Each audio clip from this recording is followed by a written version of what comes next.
በመንግስት መስሪያ ቤት ውስጥ በጣም በቃ ንክስ አድርጋ ያዘችኝ ሴትዮ ነበረች። እዚህ እኔ ስራዋ ለእኔ የተቀጠረች ነው፣ መንግስት ለእኔ የቀጠራት ነው ማለት መታ ኦዲት ታደርገኛለች ሁሌ። በቃ በጣም ነው መከራዬን አሳየች። እግዚአብሔር ወይም አሁን ይህን ስራ ይሰጠኛል ምን ይሻለኛል? ሁሌ ጠዋትና ማታ የተነሳች ይጠናት ነው ኢንቨስቲጌት ይመርመር ትላለች። ጠዋትና ማታ ሁሌ መረመራለሁ። ስራ ስህተት ይፈለጋል በእኔ ስራ ላይ። የእኔ ገንዘብ ፋይናንስ ዲፓርትመንቱ እግዚአብሔር ስለሆነ ጠይቅ የምችለው እግዚአብሔርን። ባንክን እጅ አበድሩኛል፣ እግዚአብሔርን አበድረኝ ይለዋል። እኔ ብድር የምጠይቀውም እግዚአብሔርን። ኦኬ የእኔ በጀት አልቆ ከሆነ አበድረኝ ይለዋል። ገባ? ሰተኝ አብቅተ ከሆነ ብድር ስጠኝ ይለዋል።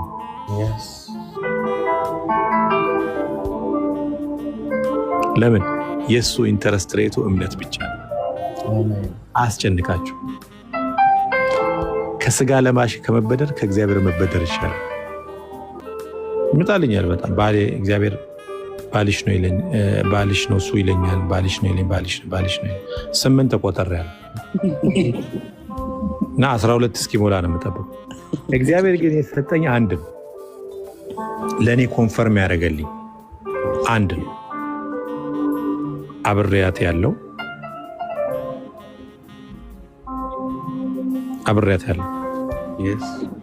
ያዙ ኦልሞስት 4 ዓመት አብሬያት የኖርኩ ፍቅረኛ ያለች የእሷ ባል እንደሆንኩ ነው የማውቀው።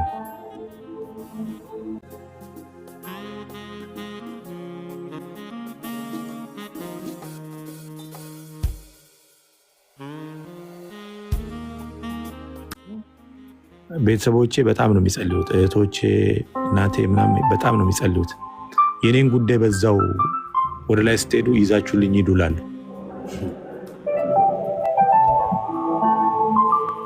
ለምን? አንዳንድ ጊዜ እኔ አገልጋዮችን አልንቅም፣ የሚጸልዩ ሰዎችን አልንቅም። ለምን?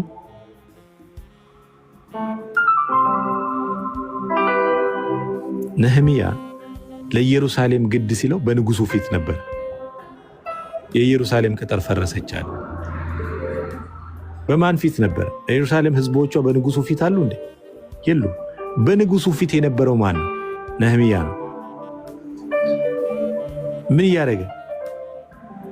ንጉሱ እንዲያዩ የንጉሱ ጠጅ አሰላፊ ነው፣ ጠጅ ቀጂ ነው ለንጉሱ። ከዛስ ልቡ አዝኖ ነበር። ምን ሆነሃል አለው ንጉሱ እስኪያቀበት ድረስ።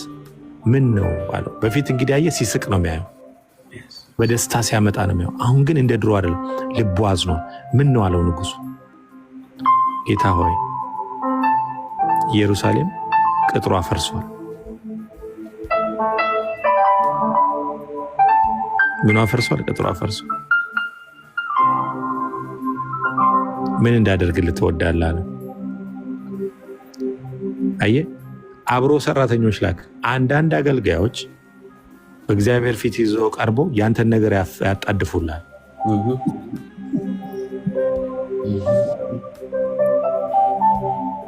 የእግዚአብሔርን ቃል ይናገሩ እንጂ። እኔ ወይንሸትን በጣም ነው መወዳት።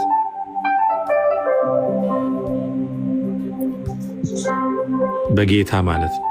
ባለትዳርና የልጆች እናት ነች። ደፋር ነች። እኔ አንዳንድ ጊዜ በዚህ ጉዳይ ወይኔ የጸልይልኝ ስላት ድምፅ አልሰማሁም ነው የምትል። ፍራኦል ስለሆንክ ከእግዚአብሔር ያልሰማቸውን ነገር አትነግርህ።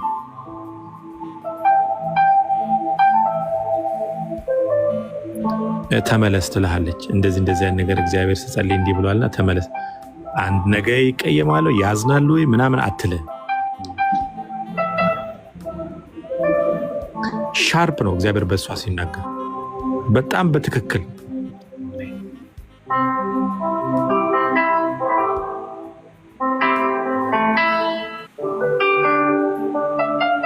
በጣም ሻርፕ ነው የሚናገር።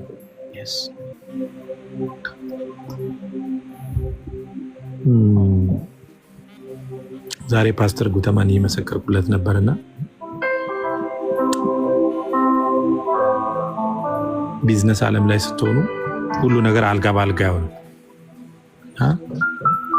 እኔ ትንሽ ስራ እንትን ላይ ስለምሰራ ነጮች ምኖችም ስለ ኮምፒቲሽን ስላለ 4 ዓመት ስተት እንደፈለገች ሁሌ ትንሽ ስተት ካገኘች በቃ ልትዘጋው ማለት ነው። እየጸለይን መልእክት መጣልኝ በፓስተር ጉተማ። ምንድን ነው አሁን እንዳደረግነው ይቃጠል ብለን ይሄ እንደዚህ ተቃጠል አቃጥለን ጸለይ። ከመስሪያ ቤቷ ተሰናበተች። አሰናበታት መንግስት። አሁን እንትን ማለት ሰላም ሆነ ዙሪያዬና ምንድን ነው ብዬ ጠየቁ። ተባረች እኮ አሉ። ምን ነው አበቅ ልቀቂ ተብላ ለቀቀች። ለእግዚአብሔር የምትነግሩት ነገር እዛ ነው። አገልጋዮች ሲጸልዩ መጀመሪያ አገልጋይ ሆኑ። ሁሉ አገልጋይ አይደለም። አንዳንዱ አገልጋይ እንደ አይሁድ እንደ ይሁዳ 30 ዲናር ፍለጋ የሚዞር አገልጋይ አለ። ኢየሱስን በ30 ዲናር ተሸክሞ የሚዞር አገልጋይ አለ። ሁሉ አገልጋይ አይደለም። መንፈስ ራሱ እናንተ በመንፈስ ነው እንጂ መንፈስ ራሱ የሚያረጋግጥላቸው አገልጋዮች አሉ። ኢየሱስ ያለው ሁሉ እኔ በአደባባይ መስማት የማልፈልገው ነገር ልሳን ነው። ይቅርታ አድርጉልኝ። በጣም ልሳን የሚያበዛ ሰው በአደባባይ እንዲህ ሶሻል ሚዲያ ላይ አልቀበለውም። ለምን? ስተት ነው። ስተት ሊሆን ይችላል። ለምንድን ነው አልሰማውም? እኔ ልሳን በልሳን የሚጸልይ ለራሱ ነው የሚጸልየው። ተርጓሚ በሌለበት ቦታ ባዶ ጩኸት ይላል። እኔ መጸለየው በጸሎቴ መሃል እግዚአብሔር ሲያመጣልኝ ዝም ብዬ ልሳን ልጸልይ ብዬ አልጸልይም። ሲያጡ የሚሉትን ቃላት ሲያጡ ልሳን ያመጣሉ። ቃላት ሲጠፋብን ድሮ አንዳንድ ዘፋኞች ዘፈን ግጥሙ ሲጠፋባቸው ማይክ ወደ ህዝቡ ያዞሩት ነበር። ወይ ድምጻቸው እምቢ ሲላቸው የሚከብዳቸው ቶን ላይ ሲመጣ ማይኩን ወደ ህዝቡ ያደ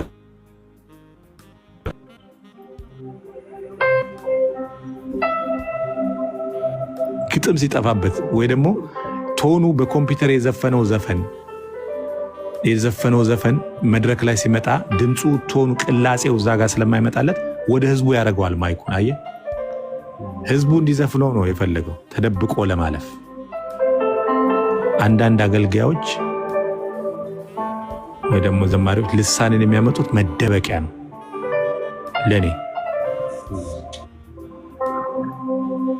ለኔ ነው። ሌላ ሰው በተለየ መንገድ መውሰድ ይችላል።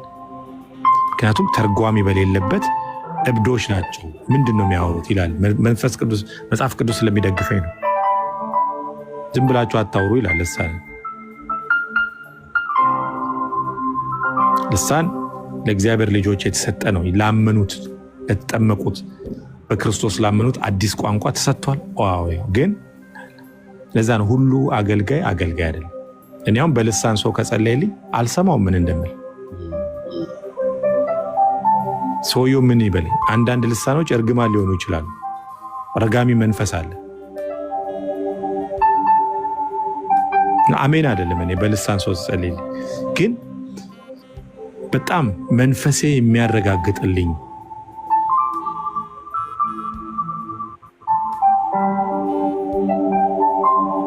መንፈሴ የሚያረጋግጥላችኋል። እናንተ ብቻ በእግዚአብሔር መንፈስ ሆኑ። እናንተ በእግዚአብሔር መንፈስ ስትሆኑ እግዚአብሔር መንፈሱን ራሱ ያረጋግጥላችኋል። አንዳንዴ ከአገልጋዮቹ መስማት የምንፈልገውን ነገር ነው። መስማት የምንፈልገው ነገር አለ። እኔ ወይንሸት በጣም ብትመቸኝ እኔ መስማት የምፈልገውን አይደለም የምትነግረኝ። እግዚአብሔር የተነገረውን ነው የምትነግረኝ። አንድ ጊዜ አንድ ጉዳይ በጣም አስፈልጎኛልና ጸልይልኝ ወይንዬ ስላት ድምፅ አልሰማውም በዚህ ጉዳይ አለች። እኔ ድምፅ ነው መስማት የፈለግኩት፣ የእግዚአብሔር ድምፅ።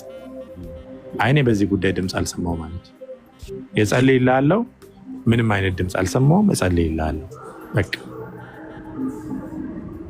ስለዚህ ወደ ሐሳቤ ስመለስ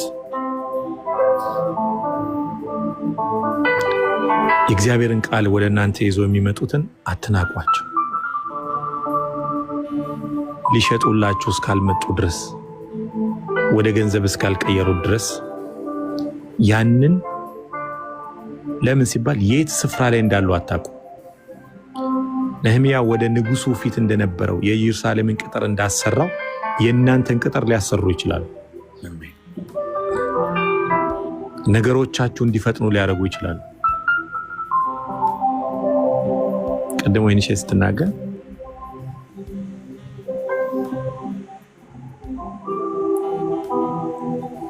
ማን ነው ነቢይ ኤልሳ ማን የረገመውን ነው? ማን የረገመውን ከተማ ነው ማን የመረቀው? ኤልያስ የረገማትን ከተማ ኤልሳ የመረቀ። ያ ኤልሳን ወይንሸት ኤልሳዬ ነው የምትለው።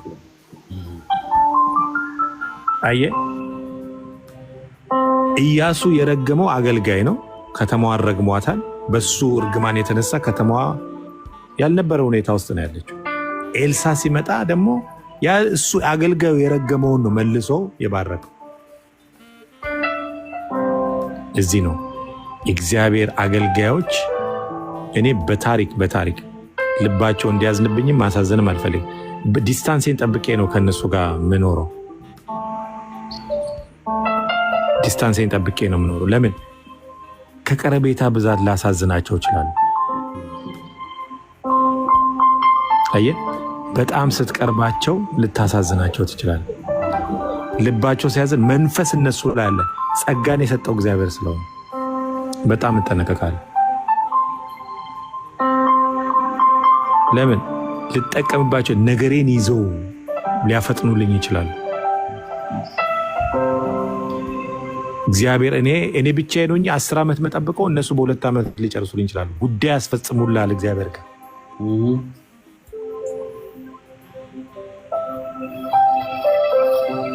መጽሐፍ ቅዱስ ይህንን ይደግፈናል።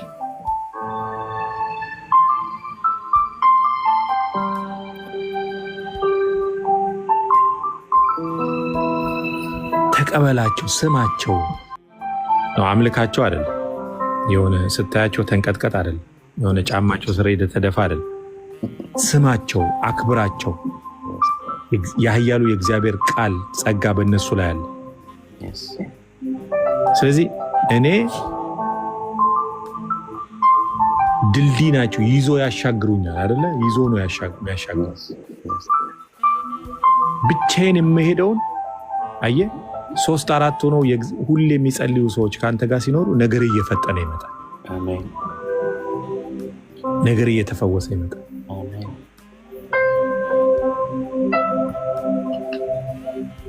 ማን ነው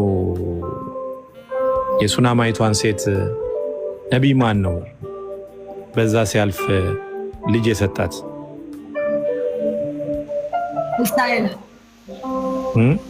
ኤልሳ ነቢይ ኤልሳ ነው አይደል? ኤልሳ ሁሌ በዛ ሲያልፍ እቺ ሴት እኮ ልጅ እንደምትፈልግ ይታወቃል። ጸልያም ይሆናል ለምናም ይሆናል። ነቢይ ኤልሳ ግን በዛ ሲሄድ የእግዚአብሔር ሰው መሆኑና ተረዳች። ትክክለኛ የእግዚአብሔር ሰው የእግዚአብሔር መንፈስ እንዳለበት ተረዳች። ኤልሳ ግን እኔ በጣም ጥሩ ነቢይ ነው።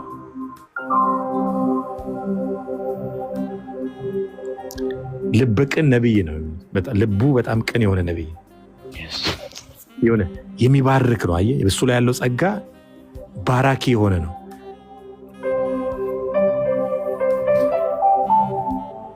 ምን አደረገ?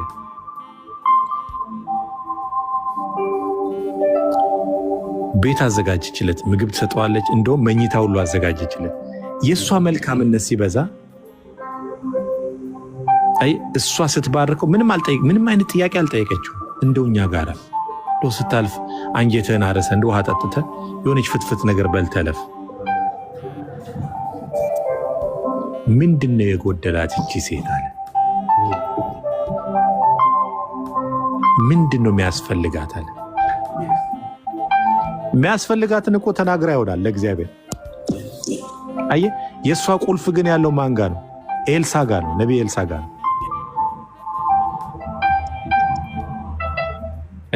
ነገሯን የሚያፈጥነው እሱ ነው። እግዚአብሔር ያንን ነገር ያንን ጥበብ ሰጥቷታል። ማስተዋል ቅድም ያልነው አላል ማስተዋል የጎደለው ወጣት። ለዚህ ነው ማስተዋል የሚያስፈልግ። ለዚህ ነው ማስተዋላችን መኖር ያለበት።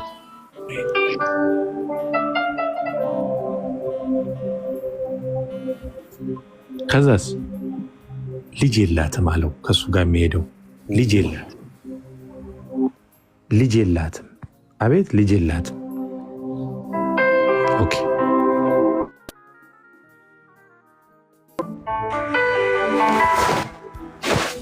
ጸለየላት አይደል? ልጅ አገኘች። ልጅ መጣላት፣ በረከት መጣ። ባደረገችው መልካም እንደ ጸለየላት ይሁንልሽ እንዳላት ነው የሆነላት። ተመሳሳይ ነገር ነው የምታዩት። ሐናንም ስታዩት ሳሙኤልን ከወለደች በኋላ ሳሙኤል ጋር ነው የምትመላለሰው። ምክንያቱም የላትማ። ነቢዩ አያትና ምንድን ነው የሚያመላለሳት? ባሏን ጠየቀ አይደል? እቺ ሴት ሳሙኤልን ከወለደች በኋላ አልወለደችም እንዴ አለ። ለምን? አንድ ነው በቃ እግዚአብሔርን ስጠኝና ልስጣለች። ከዛ በኋላ አልጠየቀችም መሰለኝ ድጋሚ እንትን የላት። ነቢዩ ግን የእግዚአብሔር ሰው ግን ምን አደረገ? ባረካት። ከዛስ 5 ልጆች ወለደች። አየ እግዚአብሔር ከፈተ፣ እሱ ደግሞ አባዛላት። ለምን? ጉዳይ አስፈጻሚ ናቸው። በምድሪቱ ላይ የእግዚአብሔር ጉዳይ አስፈጻሚ ናቸው።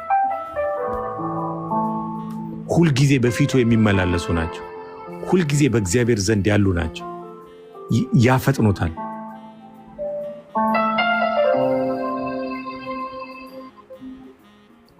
የማይከስር ዘር ነው በእግዚአብሔር ሰዎች ላይ የምትዘራው ዘር።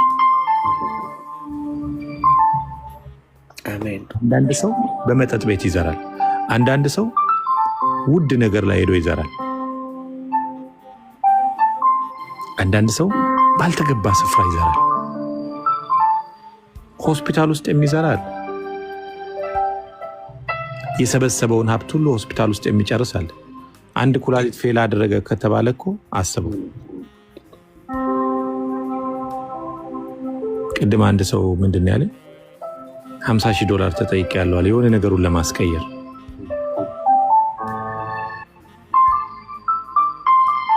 $50,000 ለራሴ ሰውነቴ ላይ ቦዴ ላይ ከማጠፋ ለሚጸልዩልኝ ሰዎች ብበት ነው ይሻላል። አየ እነሱ በልተው እግዚአብሔር ያመሰግናለሁ ሲሉት እግዚአብሔር ዘንድ ነው የሚደርሰው። እኔ መልካም የሆነ ለእኔ መልካም። እዚህ ነው ነገሮቻችን ለምን ቆየ? እግዚአብሔር ከተናገረን ቆየ። ለምንድን ነው? ብቻዬን ዳገት ሆኖብኛል፣ መግፋት አልቻልኩም። ከእግዚአብሔር ሰዎች ጋር ግፉት፣ ከሚጸልዩላችሁ። ሁሉንም አይደለም ያልኩ፣ እግዚአብሔር ሰው እንዲሰጣችሁ ጸልዩ። የሚጸልዩላችሁ ይዟችሁ የሚሄዱ ሁሌ የሚያሻግሯችሁ። እናንተ ተኝታችሁ የተጸለየላችሁ ነው።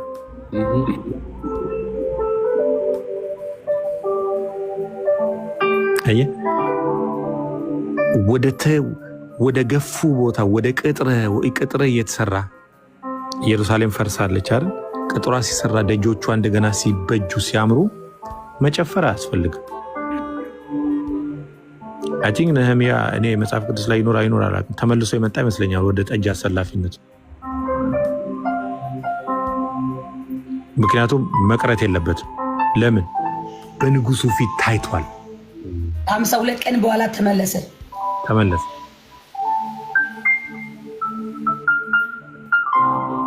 ታጅቦ ነው ሄደው ቅጥሩን አሰርቶ። አየ እዛ ጋር የኢየሩሳሌም ሰዎች ለቅሶ ላይ ናቸው ያሉት። አንዱ በንጉሱ ፊት አንድ ሰው ስለነበረ፣ አንድ ሰው ብቻ ስለነበረ፣ አየ በእግዚአብሔር ፊት የሚመላለስ አንድ ሰው ነበር።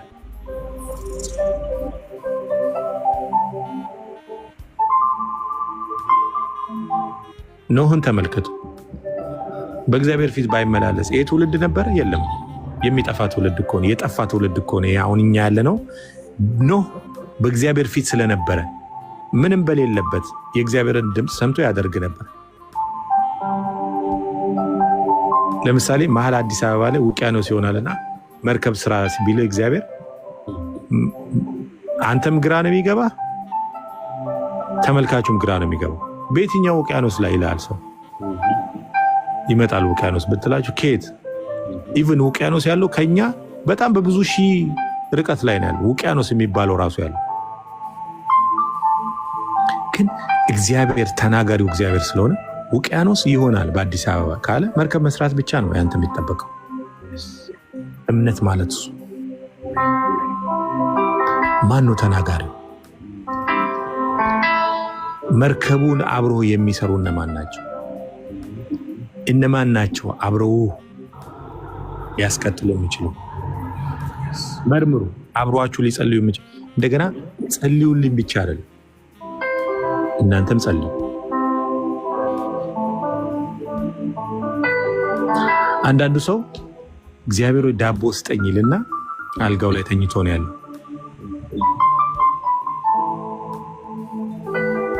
ምናልባት ዳቦ በር ላይ ዴሊቨሪ ተደርጎ ቁጭ ብሎ ሊሆን ይችላል። በሩን መክፈት ያንተ ስራ ነው።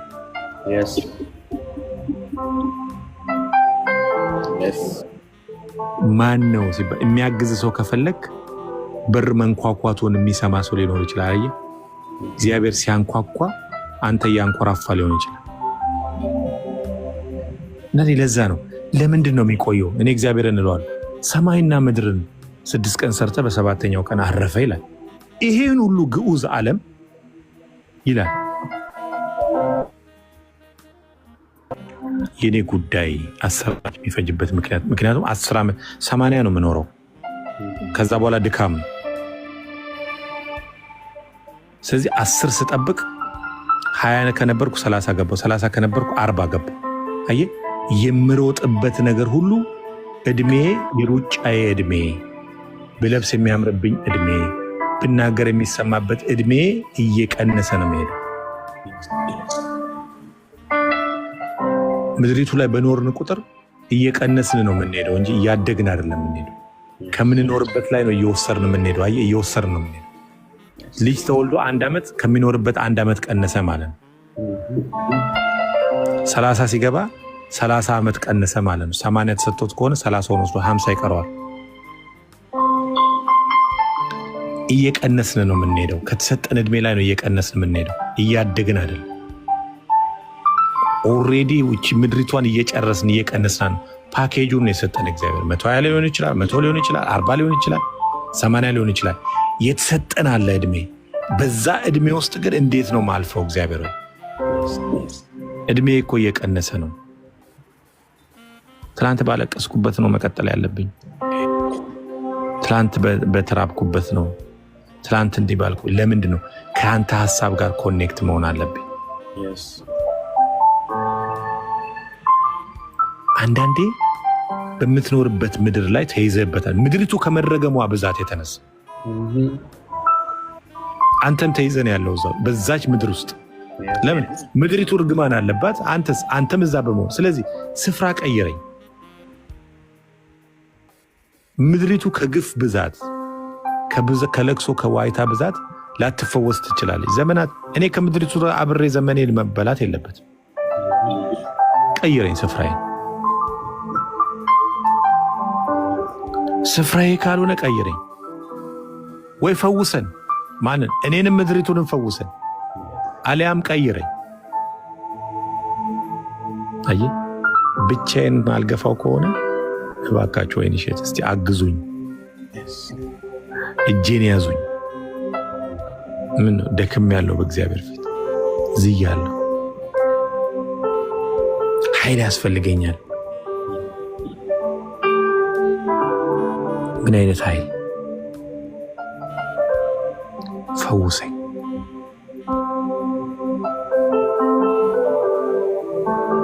ለዚህ ነው የእግዚአብሔር ሰዎች ሲናገሩ መልእክት ሲያመጡልኝም ጽፌ ነው የሚይዘው። እንደ ቀላል አላየው። ምናልባት አለባበሳቸው፣ የኑሯቸው ሁኔታ ካንተ ያነሰ ሊሆን ይችላል ምድራዊ ነገር ላይ ሲታይ። ምናልባት አንተ በመኪና ነው የምትሄደው፣ እነሱ ደግሞ በባስም አይደለም በፈረስ ጋሪ ይሆናል። ምክንያቱም ያላቸው አቅም በፈረስ ጋሪ ብቻ ሊያስኬዳቸው ይችላል። ከዛ ደግሞ በእግር ነው የሚያስኬዳቸው። አንተ ደግሞ ምናልባት መኪና ራሱ መርጠ በዲዛይን ይሆናል የምትነዳው። ግን የእነሱ ጸሎት ያስፈልጋል። በእግዚአብሔር ዘንድ ስትታይ አንተ ድሃ ነህ፣ እነሱ ሀብታም ናቸው፣ ባለጸጎች ናቸው። የእግዚአብሔር ቃል ባለጸጋ የሚለው የእግዚአብሔር መንፈስ ሙላት ያለበትን እንጂ የገንዘብ ሙላት ያለበትን አይደለም። አየህ፣ ድሆች የእግዚአብሔር መንግስት ያስፈልጋቸዋል ሲባል ቡቱቱ የለበሱ ሲሆን የሚበሉት ያጡንትን አይደለም። ጌታ ኢየሱስ ክርስቶስ ይተናገራል። የእግዚአብሔር መንፈስ የሌላባቸው ብዙዎች ናቸው። የዚህን ዓለም ሀብት የያዙ ነገር ግን ከእግዚአብሔር መንግስት ውስጥ በድህነት የሚታዩ እግዚአብሔር መንግስት ሊስት ላይ ሲገቡ ድሆች ተብሎ የተጻፉት የዚህን ዓለም ሀብት የያዙ ናቸው። አየህ፣ በዚህ ዓለም ይሄኔ አንደኛ በሀብት አንደኛ ተብሎ ስማቸው ተጽፎ ይችላል። በእግዚአብሔር መንግስት ውስጥ ደግሞ ድሃ ተብሎ ድሆች ናቸው ተብሎ ሊሆን ይችላል። የእግዚአብሔር መንፈስ በሙላት ያስፈልጋል። በሙላት ጸጋው በሙላት መንፈሱ በሙላት ቃሉ በሙላት። እኔ አንዳንድ እግዚአብሔርን ስለምነው በጣም እለምነውና እሺ እግዚአብሔር ሆይ ይለዋል። እንደው ስለ እናቴ እንኳን ስትል እንደዚህ አድርግልኝ ይለዋል። ለምን? እሷ በሱ ፊት በጣም ጊዜ ስለምትወስድ። በቀደም እናቴ ጋር ሄጄ ሞባይሉ እኔ ጋ ነው የነበረው። እኔ ጋ ጥላ ሄዳለች። ሌሊት 3 ሰዓት ላይ አላርሙ በቃ አለ ስልኩ። በዚህ ሰዓት ስራ ትሄዳለች ወይስ ለምንድን ነው አላርሙ የምትሞላው? ለምንድን ነው ሌሊት ማለት ሌሊት በኢትዮጵያ 9 ሰዓት ማለት እንዴት? በቃ እንቅልፍ በቃ እንትና ስልኩ አረበሽ። ከዛ ጠዋት ሲነጋ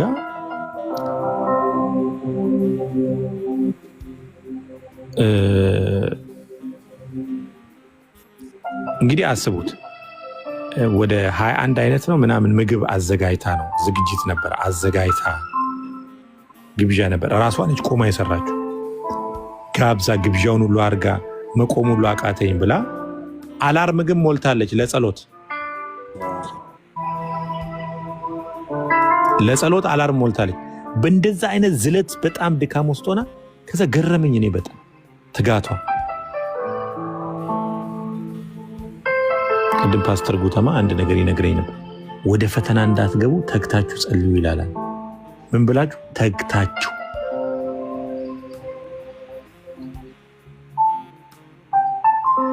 በነገራችን ላይ ስለ ፓስተር ጉተማና ስለ ወይንሸት እግዚአብሔርን አመሰግናለሁ ስለሰጠኝ። በጣም ነው እያስታጠቁኝ ያሉት ኤቭሪዴ።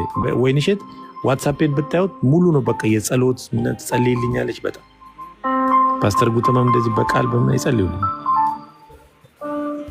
እና እግዚአብሔር ምን እለዋለሁ? ስለ እናቴ ስትል በፊት ጊዜ ሰታ አንተን ስለምታመልከውና ምክንያቱም ከሷ ነው የተገኘሁት።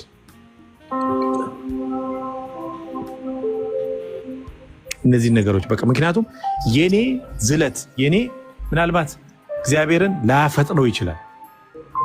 ለምን? ብዙ ድካም ውስጥ ሊኖሩ ይችላል። ተግተው የሚጸልዩት ግን አለ ፊቱን የሚፈልጉ።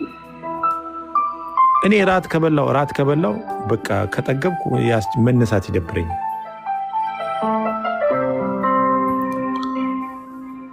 እሷ ግን እንደዛ ያን ሁሉ ምግብ አድርጋ ዝግጅት አዘጋጅታ ምናምን ያን ሁሉ ሰው ጋብዛ ጨርሳ ስንት ሰዓት እንደተኛቸው የዛን ተኝታ 9 ሰዓት ግን አላርም ሞልታለች። ረበሽ አይደል? እኔ እኮ ለጸሎት ብዬ ነው ያረኩታለች። አላርም ሰዓቷ ስልኳ አላርም 3 እንዳያልፍ ጊዜ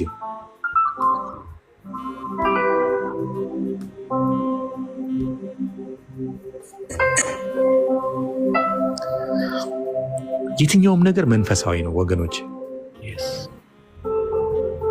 የትኛውም ነገር የኛ ነገር በሙሉ የተያዘው በመንፈሳዊ ዓለም። አንዳንዶች በድግምት እድላችንን ይዘውታል። ለምን? እግዚአብሔር ከላይ የጻፈን። እኔ አሁን ወላጆች ልጆች እንደወለዱ ገና በደም ሳሉ ሶሻል ሚዲያ ላይ አምጥቶ ሲያሳዩ በጣም ነው የምናደደው። ለምን ሲባል ገና ያልተነገረባቸው ልጆች።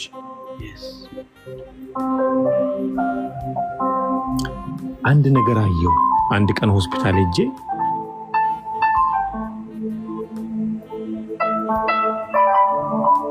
ወዳጄ ነውና ሙስሊም ነው ወዳጄ እና ባለቤቱ ልትወልድ ሆስፒታል አብሬው ሄድኩ እና እየጠበቅን ነው ባለቤቱ እስክትወልድ። ተወለደ ልጁ፣ ወንድ ልጅ ነው የተወለደው። እንዳጣጠቡት ቶሎ ስጡኝ አላቸው።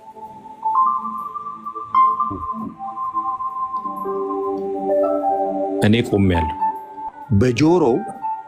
በልጁ ጆሮ አላሁ አክበር ይለዋል፣ በግራና በቀኙ ጆሮ።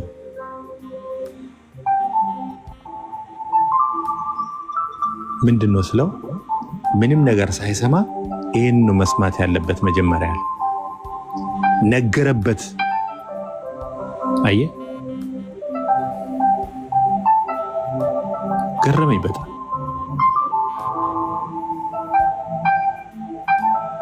በጣም ገረመኝ። ትምህርት ወሰድኩ። በደም ሳለሽ ይላል አለ እስራኤልን እግዚአብሔር ሲናገር፣ ገና በደም ሳለሽ ነው። እኔ ልጆቻቸው ገና እንደተወለዱ ገና እንደተጠቀለሉ ሶሻል ሚዲያ ላይ ይዞት ያመጣሉ። ብዙ ደጋሚዎች አሉ እድሎቻቸው የሚቀሙ። አብሯቸው ነው እግዚአብሔር እድሎቻቸውን የላከው። አንዳንድ ጊዜ ዕቃ ስትገዙ አይታችኋል፣ ማኑዋል አብሯል። መግጠም ካቃተ ማኑዋሉ ነው የምታየው እንዴት መጠቀም እንዳለ።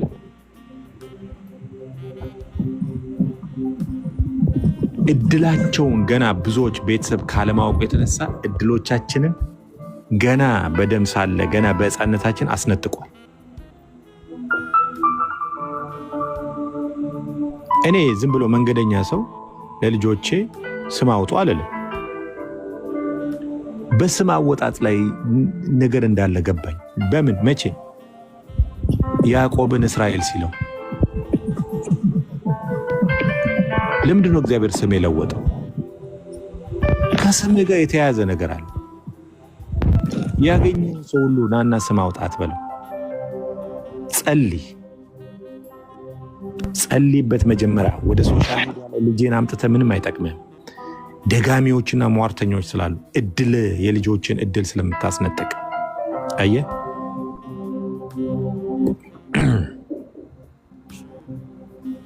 ህንድ ሀገር ሄጄ መኪናቸው ላይ ከፊት ከስሩ ላይ ጥቁር ክር ተንጠልጥሏል እና መኪኖቹ ሌግጀሪ ናቸው፣ መርቼዲስ ምናምን እና ጥቁር ክር ግን ከመኪኖቹ ፊት ለፊት ላይ ተንጠልጥሏል። ይሄ ፊት ለፊቱ ታርጋው የሚታሰርበት ጋር ጥቁር ክር በወፍራም ተደርጎ ተንጠልጥሏል። ጥቁር ክር ሁሉም መኪኖች ላይ አለ። ግራ ገባኝና ምንድነው ጥቁር ክር አልኩኝ። ሰሎሞን አለኝ የሰይጣን አይን፣ ክፉ አይን ያላቸው ሰዎች አሉ አለ። የሰይጣን አይን ያላቸው ሰዎች አሉ አለ እና እነሱ ሲያዩ መጀመሪያ የሚያዩት ይሄንን ነው አለ። ስለዚህ የመጣው ፓወር እዚህ ላይ ነው የሚያርፈዋል። አየህ፣ አንተም ያየኸው መኪናውን ሳይሆን ምንድን ነው ብለን ያየዋል። ለዛ ፐርፐዝ ነው የምንጠቀመው። ብላክ አይስ ይሉታል። ጥቁር አይን፣ ክፉ አይን።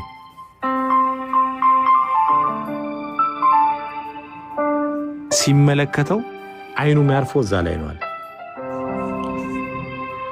ስለዚህ ስለዛ ጉዳይ ነው አየሽ፣ ሐሳቡን ነው የወሰደበት በዛ ክር ማለት ነው። የመጣውን ፓወር ወሰደበት። አይን ክፉ ነው። ብዙ እቺ ዓለም በመንፈስ ነው የምትመራው። እግዚአብሔር መንፈስ ነው፣ ሌላውም ዓለም መንፈስ ነው። ልጆቻችሁን ሶሻል ሚዲያ ላይ አምጥታችሁ ገና በደም ሳሉ ለክፉ አይን ለዴቭል እድሎቻቸውን ገና በሕፃንነታቸው አታስነጥቁ። አታስነጥቁ።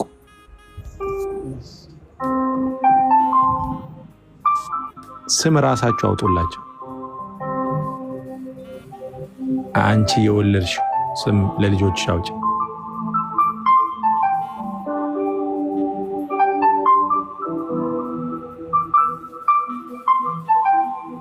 እኔ እናቴ ናት ስም ያወጣችልኝ፣ መንገደኛ አላወጣልኝ። የስሜ ትርጉም ከዘመድ በላይ፣ ለእኔ ከዘመዴ በላይ ነው አለች። ከዘመዶቼ በላይ ነው የሚሆንልኝ አለች እና ለሰው ሁሉ ከዘመድ በላይ ሆንለት አለች።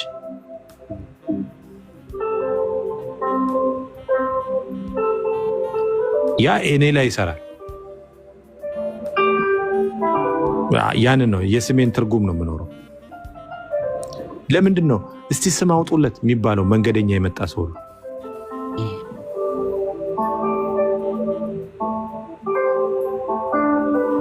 የፈለግከውን ስም አውጣለት። ስም ጸልየ። ስለዚህ ልጆቻችሁን ሚዲያ ላይ አምጥታችሁ እርግማን፣ ብዙ ረጋሚዎች፣ ብዙ ደጋሚዎች፣ ብዙ አይናቸው ክፉ።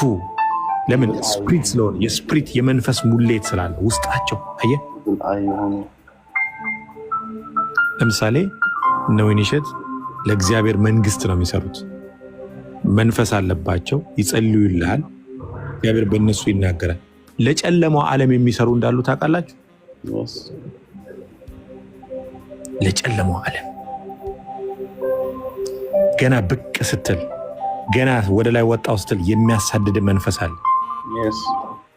ያንተን ነገር የሚከታተል መንፈስ አለ። አየህ፣ ደጋሚው አይተኛም፣ ሟርተኛው አይተኛም። ስለዚህ ወለድኩ ስትል ቅድም አንድ ዘመዴ ምን አለች? እኔ ፍራውል አለች።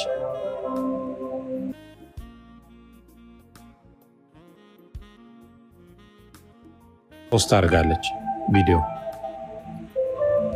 እኔ ፍራውል አለች። ማርገዜን አንድም ሰው አያውቅም፣ መውለዴን እንኳ አለች። ከወለድኩ በኋላ ቆይቶ ነው የሚያውቀው ሶሻል ሚዲያ ላይ ያለ ሰው አለች። ምክንያቱም አለች አንድ ሴት ሁሌ እንደዛ ታደርግ ነበርና ይጨነግፍባታል በ6 ወር በ5 ወር ምናምን እና በቃ ልጅ ታረግዛለች፣ ይወርዳል፣ ታረግዛለች፣ ይወርዳል፣ ታረግዛለች፣ ይወርዳል። በቃ ሲል እሷ ወዷን ወጥራ ሶሻል ሚዲያ ላይ ትፖስታለች። ወዷን ከፍ ይወርዳል። ለካ መንፈስ ነው የሚመታው እንትኑን እርግዝናዋን እና በጌታ አይደለችም። በሆነ ከብዙ ሆስፒታል ከምን በቃ ምንም እንትን ሲላት አጋጣሚ የሆነ ጸሎት ፕሮግራም ላይ ትገኝና ድንገት ነው እሱን አያውቃትም ሰውየው። እሷም ሌላ ሀገር ሄዳ ነው ስትሄድ በጌታ የሆኑ ሰዎች ጋር ሄዳ ነው። አንቺ ለቴ ያላት እንደዚህ ታረግጃለሽ፣ ይጨነግፍብሻል፣ ምንድነው መፍተልሽ አላት። አርግዘሽ ገና ሆድሽ ላይ እርግዝናው ብቅ ሲል ፎቶ ለጥፍ ያለሽ አላት። እዛ ፎቶ ላይ ሰዎች እያወረዱ ይደግሙበታል፣ ልጅ እንዳትወልጅ አላት።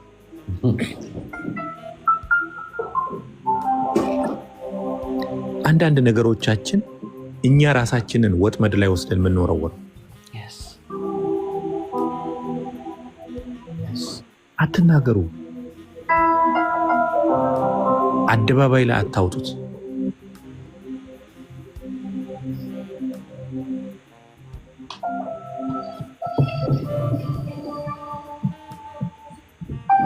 ልታገባ ነው፣ ሰርግ ሲመጣ ይብላ።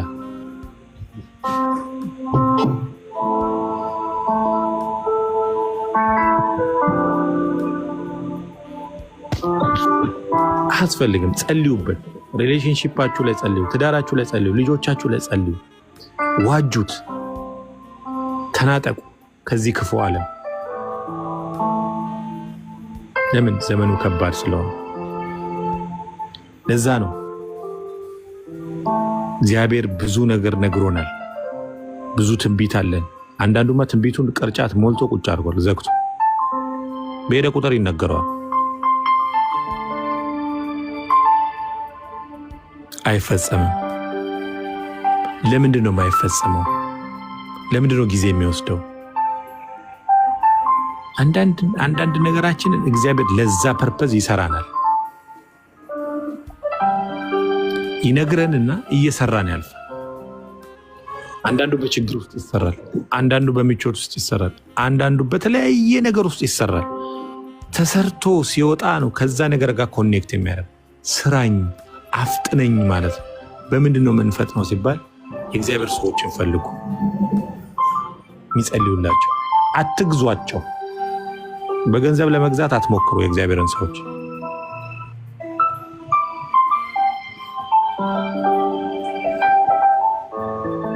ሐዋርያ ሥራ ላይ አይደለም የሚናገረው? ይህን መንፈስ ይህን እናንተ ላይ ያለውን መንፈስ እንደው ብሎ ሊገዛቸው ፈለገ። የእግዚአብሔር መንፈስ በገንዘብ አይገዛም። ገንዘብ ስለሰጣችሁ የሚነገራችሁ ትንቢት እናንተ የምትፈልጉት እንዲሆን አትፈልጉ። ያንን አትሞክሩት።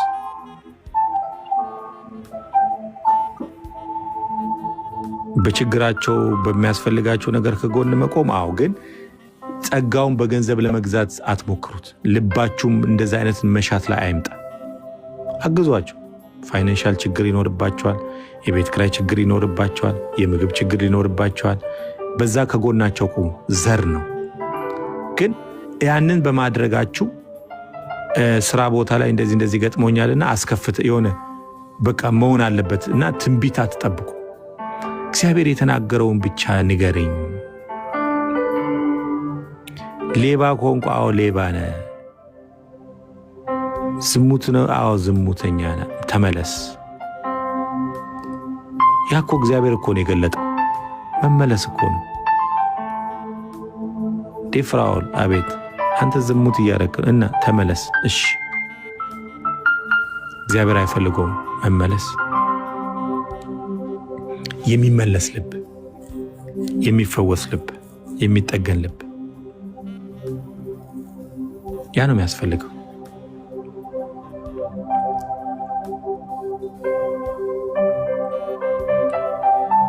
እዚህ ነው እግዚአብሔርን በእግዚአብሔር መንግስት ውስጥ ያሉ ይዘውን ሊራመዱ የሚችሉ ወደ እግዚአብሔር መንግስት ሊያስጠጉን የሚችሉ ከነገሮቻችን ጋር ያገን እኔ እግዚአብሔር እንለዋል። ዘመኔ አይበላ፣ ዘመኔ አይበላ፣ ወጣትነቴ አይበላ። እግዚአብሔር ብለብስ በሚያምርብኝ ሰዓት ብበላ፣ ሁሉን ነገር ሳደርግ ስሮጥ፣ ሁሉን ማድረግ በምችልበት ሰዓት ላይ ለእኔ ያሰብከው ነገር ይለቀቀልኝ፣ አንተ አድርግልኝ ይለዋል። አንዳንድ ጊዜ አንዳንድ ሰዎች የብልጽግና ወንጌል ይላሉ ስለ ገንዘብ ስትጸልይ።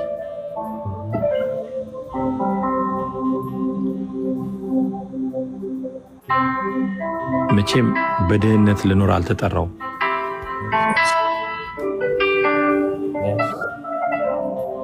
ልጠይቅ የምችለው የገንዘብ ሚኒስትርን ሳይሆን እግዚአብሔርን ነው። ለምን? ጭንቀት የለበትም። ሁሌ እምነትን ይፈልጋል እግዚአብሔር፣ ደስ የሚሰኝበትን ልብ እና አትስሟቸው።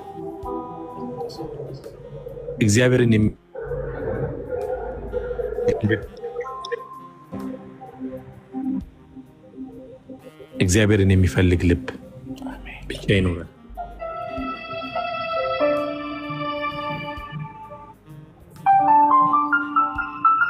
እግዚአብሔርን የሚፈልግ ለእግዚአብሔር የተገዛ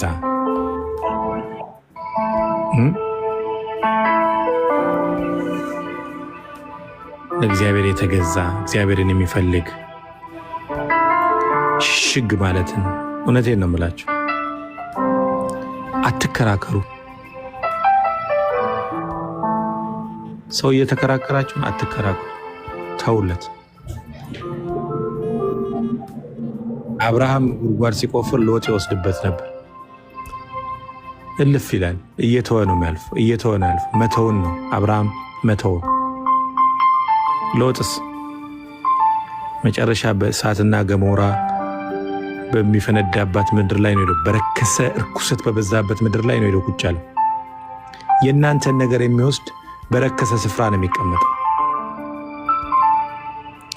እናንተ ትታችሁ በመሄዳችሁ የከበረ ነገር ነው እንጂ የሚገጥማችሁ ምንም ነገር የምታጡት የምትከስሩት ነገር የለም። መተዋችሁ ሞር ለክብር ሞር እግዚአብሔር በሕይወታችን እንዲገለጥ የእግዚአብሔርን እውነት የእግዚአብሔርን አምላክነት በሕይወታችን እንዲገለጥ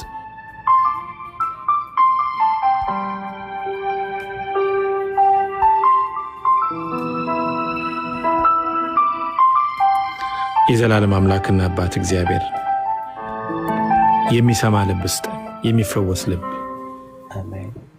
የሚመለስ ልብ እግዚአብሔር ሆይ አንተን የሚሰማ ለአንተ የሚታዘዝ ልብ፣ በምንም ያልተያዘ በአንተ የተያዘ ንጹሕ የሆነ ልብ ስትፈጥረን ስትሰራን በእናታችን ማዕፀን ሰርተ ስታወጣን የነበረን ልብ እግዚአብሔር የልጅነታችን ልብ ያልተበረዘ ልብ ጌታ ሆይ እንድትፈውሰን ለምናል። እግዚአብሔር ልባችንን ፈውስ።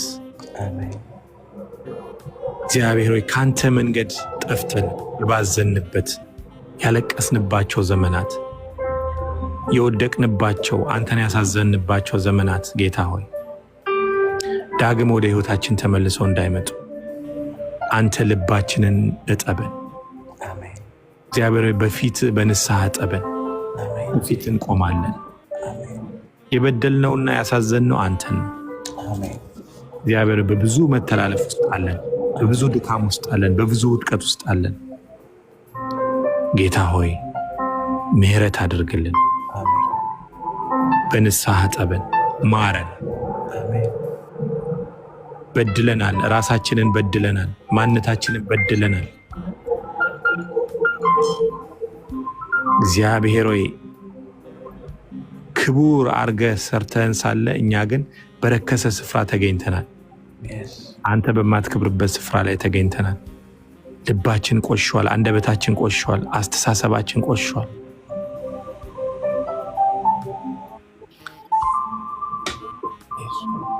ሐሳባችንን ፈውስ፣ ንግግራችንን ፈውስ፣ አካሄዳችንን ፈውስ፣ አመለካከታችንን ፈውስ። እግዚአብሔር ሆይ ጌታ ሆይ እናንተ የዓለም ብርሃን ናችሁ ተብሎ ተጽፏልና ለዚች ዓለም ብርሃን ሆነን እንድንገለጥ ጨለማው ማንነታችን ከላያችን ላይ ይገፈፍ። ጌታ ሆይ የምድር ጨው ናችሁ ብለሃል። እንድንጣፍጥ ጌታ ሆይ በምድሪቱ ላይ እንድንጣፍጥ ለተፈጠርንለት ዓላማ እንድንሆን ለተሰራንበት ነገር እንድንውል። ሃሌሉያ ጌታ ሆይ ብዙ ጊዜ እኔ እግዚአብሔር ሞኝ ኢንቨስተር አይደለም እላለሁ። እኔን ሲሰራኝ እንዲሁ በሞኝነት አልሰራኝም እላለሁ። በምን የት ጋር እንደዘራ ያውቀዋል። እንዲሁ በከንቱ አላመጣኝም። እንዲሁ ሞኝ ገበሬ ውሃ በሌለበት ዝናብ በሌለበት ጊዜ ዘርን ይዘራል። በደረቅ ይዘራና ምርት ይጠብቃል፣ አይበቅልም። እግዚአብሔር እንደዛ አይደለም። ሲያመጣን ወደዚች ምድር ዓላማ አለ። ለምን ዓላማ ነው የተሰራሁት? አስባችሁ ታውቃላችሁ? ለምንድን ነው? እንድለብስ፣ እንድበላ፣ እንድጠጣ፣ ፀጉሬን ጥፍሬን አሳምሬ ሽቶ ተቀብቼ እንድዞር? ለምን ፐርፐዝ ነው የተሰራሁት? ለምን ዓላማ ነው የተፈጠርኩት? የእግዚአብሔር ሐሳብ ምንድን ነው? ጠይቃችሁ ታውቃላችሁ? እንደዚህ እኔ አንዴ እግዚአብሔር ሆይ ያልኩኝ መጣውና ስራ ውዬ ምናምን መጣውና እውነት ነው የምላችሁ እንደዚህ በርከት ያሉ ገንዘቦች ይዣለሁ ሰብስቤ አየሁትና ቁጭ አረኩትና እግዚአብሔር ለምንድን ነው እኔን እዚህ ምድር ያመጣኝ? ምንድን ነው ከኔ የምትፈልገው አልኩት። ምንድን ነው የምትፈልገው? በሚገባኝ መልኩ ንገረኝ አልኩት። እኔ በሚገባኝ በቃ በሚገባኝ የዛኑ የጸለይኩ ቀን ማታ አሳየኝ እግዚአብሔር በህልም።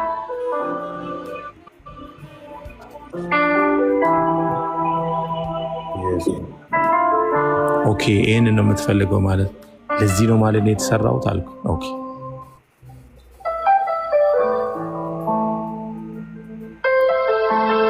ምንድነው ከኔ የምትፈልገው? በእውነት ነው የምላችሁ። በሚገባኝ መልኩ ንገረኝ ብሎ በህልም ሊገባ ይችላል፣ ወይ ደግሞ በሌላ ሰው ሊነግር ይችላል።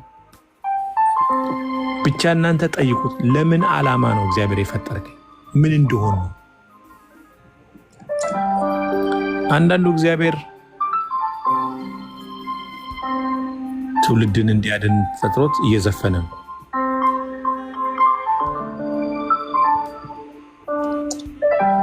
አንዳንዱ እየጠጣ ነው፣ ራሱን አቢዩዝ እያደረገ ነው፣ እየሰከረ ነው፣ እየወደቀ ነው፣ ራሱን እያቆሰለ ነው። ለምን ሲባል እግዚአብሔር የፈጠረው ለሌላ ዓላማ ነው። ምን እንዲያደርግ? ምናልባት የብዙ ትውልድ አባት ይሆናል ያ ሰው መንገድ በመተላለፍ። አንድ ጊዜ አንድ የኔ ድራይቨር ምን አደረገ? አሜሪካ ውስጥ ዋሽንግተን ዲሲ እና ዋሽንግተን ስቴት ይለያያሉ። ዋሽንግተን ዲሲ ከተማዋ ነች፣ የመንግስቱ የፌዴራል መንግስቱ መቀመጫ፣ የአሜሪካ ዋና ከተማ ነች፣ የአሜሪካ መንግስት መቀመጫ እና የፌዴራል ቢሮ መቀመጫ ነች። ዋሽንግተን ስቴት ደግሞ ሲያትል ነው። ዋሽንግተን ስቴት እዛ ነው እና ጭነት ፒክ ያደርግና ዋሽንግተን ስቴት ነው የተባለው እሱ የተነገረው እና ጂፒኤሱ ላይ ምን ብሎ ሞልቷል? ዋሽንግተን ዲሲ ሞልቷል። እሱ ዋሽንግተን ስቴት ምናምን ተብሎ ቢል ኦፍ ሎዲንግ አላነበበውም በደንብ። ዋሽንግተን የምትለው አናነበበና ዋሽንግተን ሲል ዋሽንግተን ዲሲ ብሎ ሞላ። መንገዶቹ የተለያዩ ናቸው። በጣም ይለያያሉ። በአውሮፕላን እንኳን 6 ሰዓት ነው የምትሄደው ከዋሽንግተን ዲሲ ዋሽንግተን ሲያትል 6 ሰዓት ነው የምትሄደው። በአውሮፕላን እንኳን ፍላይቱ 6 ሰዓት ርቀት ነው ያለው በአውሮፕላን ከአዲስ አበባ ሮም ጣሊያን ማለት ነው።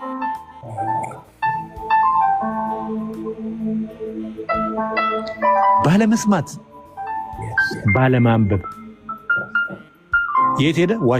ዋሽንግተን ከተማ ማለት ትራክ አይገባም፣ ክልክል ነው ጭራሽ። ሄደና ኦልሞስት ለመግባት ቢያንስ 300 ወይም 200 ምናምን ማይል ሲሆን ዲስፓቸሩ ይደውልለታል። የት ነው ያለው? ወዴት እየሄድክ ነው ሲለው ወደ ዋሽንግተን አለ። ዋሽንግተን የት አለው? ዋሽንግተን ዲሲ። ምን ታደርጋለህ እንዴ? ዋሽንግተን እኮ ነው የሚለው ቢል ኦፍ ሎዲንግ። አሁን ቀጣይ የምታገኝበት ኤኒ ኤግዚት ማለት ከመውጫ ከመንገዱ ከሃይዌይ መንገድ ላይ መውጫ ማለት ኤኒ መውጫ ስታገኝ ውጣና ቁም አለው። ቆመ። አንብበው አለ።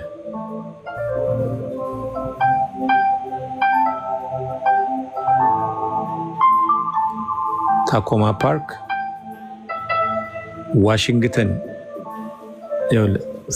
ታኮማ ፓርክ ሲያትል ዋሽንግተን ስቴት ነው የሚለው። ስቴቱ ነው ዋሽንግተን የሚለው። እሱ ከላይ ያለችዋን ምናምን ስሙን ከተማውን አነበበ። ዋሽንግተን የምትለዋን ብቻ ነው ያነበበ። የት ነው ታዲያ ዋሽንግተን አለ ያለው? ዋሽንግተን ስቴትና ከተማዎቹ ይለያያሉ አለ። አንተ የምትሄደው ዋሽንግተን የምታውቃት ብዙ አበሻ የሚያውቀው ዋሽንግተን ሲባል ዋሽንግተን ዲሲ ነው። ግን ስቴቱ አገሩ ሌላ ነው። ዋሽንግተን የሚባል አገር አለ። ይሄ ዋሽንግተን ከተማ ነው። ስለዚህ አንዳንዴ ልክ ይሄ ሹፌር ስቶ ያን ሁሉ ዋጋ ከፈለ። አንድ ነዳጅ፣ ጊዜ፣ ጭነቱ መድረስ የነበረበት ሰዓት አልደረሰም። ኪሳራ በኪሳራ ነው የሆነው። ጭነቱ ደግሞ የአማዞን ነው። አማዞን ደግሞ ኦን ታይም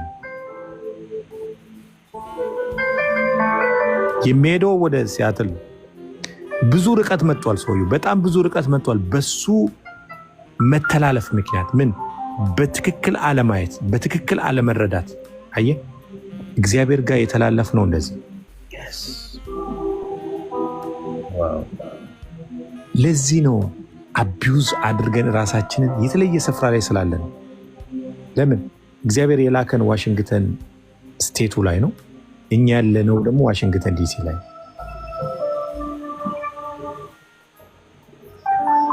ኤግዚት አድርገን ቆመን እየተጓዝን ካለንበት ቦታ ኤግዚት አድርገን ቆመን እንደገና መጠየቅ እስካልቻልን ድረስ አሁንም ወደፊት ዋጋ መክፈል ነው የሚሄደው። ለዚህ ነው እግዚአብሔር ምንድን ነው ከኔ የምትፈልገው? እኔ ማን ነኝ? ሰዎች አዳፕት ተሰጥተው ወላጆቻቸውን ፍለጋ ማንኝ እኔ ይላሉ። የስጋ አባትና እናታቸውን ፍለጋ ይሄዳሉ፣ ዋጋ ይከፍላሉ። በጣም ሲምፕል ጥያቄ፣ እኔ ማንኝ የሰራኸኝ? በዚህ ምድር ላይ የማስፈልግበት ጉዳይ ምንድን ነው? መቼም ዝም ብለህ ለቁጥር አልሰራኸኝም። አንዳንድ ድምሮች ለቁጥር ማሟያ ይመጣሉ፣ አያስፈልጉ፣ እንዲሟላ ብቻ ይመጣሉ። እኔ ማን ነኝ? ጠይቃችሁ ታውቃላችሁ? እንደዚህ ማን ነኝ እኔ?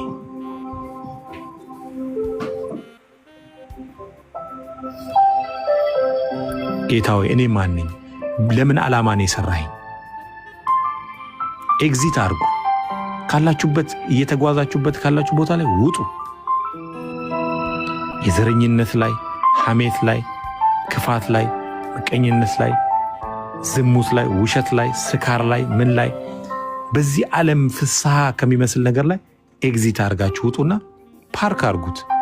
ማንነታችሁ አቁሙ፣ ቆም በሉ። ማን ነኝ እኔ?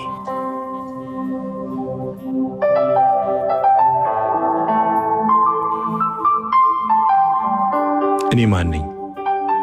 አንተ ከላይ ስታይኝ እኔ ማን ነኝ? ለምን ዓላማ ነው የተፈጠርኩት? ምንድን ነው እየሰራው ያለሁት? አሁን እየተጓዝኩበት ያለው አንድ ያንተ ሐሳብ ነው? በጣም የሚገርማችሁ ነገር ይነግራችኋል እግዚአብሔር። እኛ ሳንሰማው ቀርተን ነው እንጂ እግዚአብሔር ሳይናገር አልፍ። በህልም ይነግራል። በህልም ባይነግር እኔ አንድ ጊዜ ሕፃን ልጅ ሲያወራ፣ ሕፃን ልጅ እኮ ነው ያወራው፣ ለእኔ ግን መልእክት ነበር።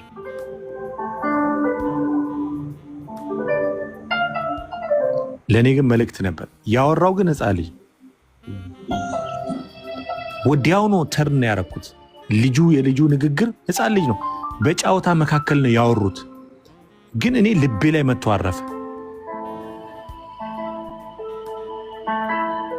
አየ ምን አለ? የተናገረው ንግግር የሚሰበር ነገር ነው። እግዚአብሔር ነው በልጁ አልፎ የተናገረኝ። እኔ የሚሰበር ነገር ነው ያወራው። ከጉዳዩ ጋር አይገናኝም። ልጁ ይሄ ነገር እኮ እንደዚህ ካልተሰበረ አይሆንም ሲል መስበር እንዳለብኝ፣ እኔ ላይ ያለው ነገር መስበር እንዳለብኝ ገባኝ። የልጁ ንግግር ቀኑን ሙሉ አእምሮ ላይ ዋለ። መስበር አለብኝ። ትግል የገጠምነው እግዚአብሔር ከሌለበት ነገር ጋር።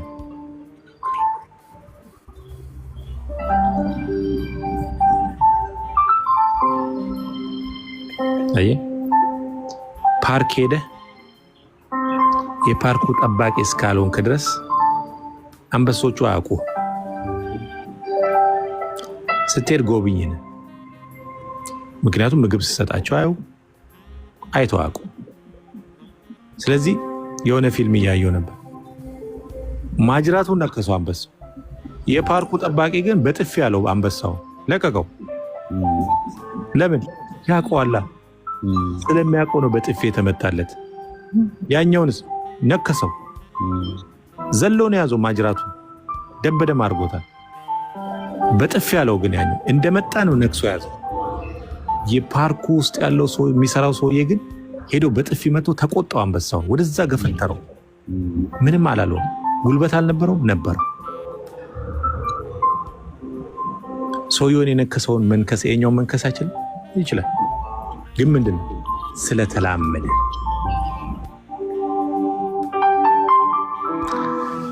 ባልተገኘንበት ባላዋልንበት ስፍራ ነው እየታገልን ያለን እግዚአብሔር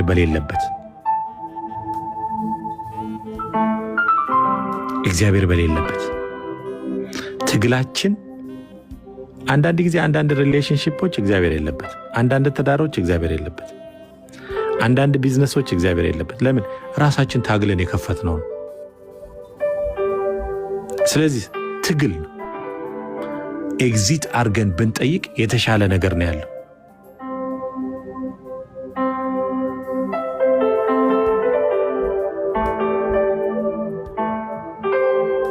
ኤግዚት አርገን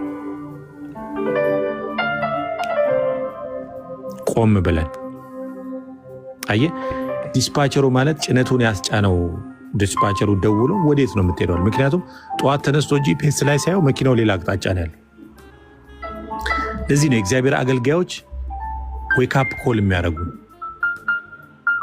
ለዚህ ነው ቸርች የምንሄደው ለመንቃት ለዚህ ነው እግዚአብሔርን ሰዎች የምንሰማው ለመንቃት ወዴት ነው የምትሄደው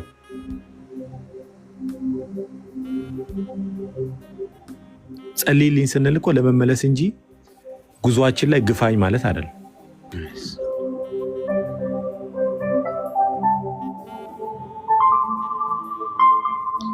አንዳንድ ህይወታችን ጭቃ ውስጥ የገባ መኪና ብለው ካልተጎተተ አይወጣም ጎታች ያስፈልጋል ከዛ ለመውጣት አየ ከገባበት ህይወት ለመውጣት የሚጸልይልህ ሰው ያስፈልጋል አብሮ የሚጸልይልህ የእግዚአብሔርን ቃል የሚናገር ሰው ያስፈልጋል አለበለዚያ በጭቃ ውስጥ እንደተሽከረከርክ ነው የምትኖር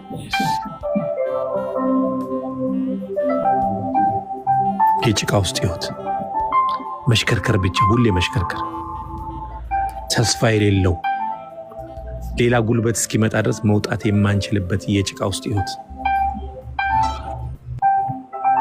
ለምንድን ነው ህይወት የጭቃ ውስጥ የሚሽከረከረው ዋይ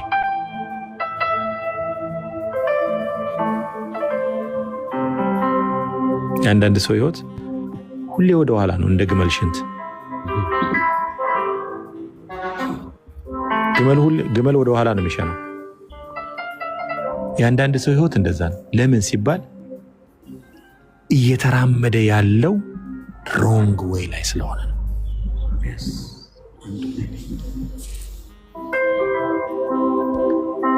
አሜሪካ ውስጥ ስትነዱ አንዳንድ መንገዶች ላይ ሮንግ ዌይ ላይ በዛ መንገድ እንዳትገባ ማለት ነው መንገዱ እኮ መኪና ያስኬዳል ግን መምጣት ያለባቸው በትክክለኛው አቅጣጫ የመጡት ነው እንጂ ትክክለኛ አቅጣጫ ለማይመጡት ፊታቸውን አዞሮ ወደዛ ምልክት ለመጡት ሮንግ ነው የተሳሳተ መንገድ ነው ለምን አንተ የመጣኸው የተሳሳተ መንገድ ላይ ይመልሳል ማለት ነው የእግዚአብሔር ሰዎች የተሳሳተ መንገድ ላይ መሆንህን ነው የሚነግሩ እዛ ነው ስትጸልዩ ስጠኝ ዳቦ ስጠኝ የቤት ክራይ ክፈል ትዳር ስጠኝ ታምም ያለው አሳክመኝ ችግሮኛል ግራ ተጋብቻለሁ ብቻ ምን መንገድ ላይ ሆነ ነው የምትጠይቀው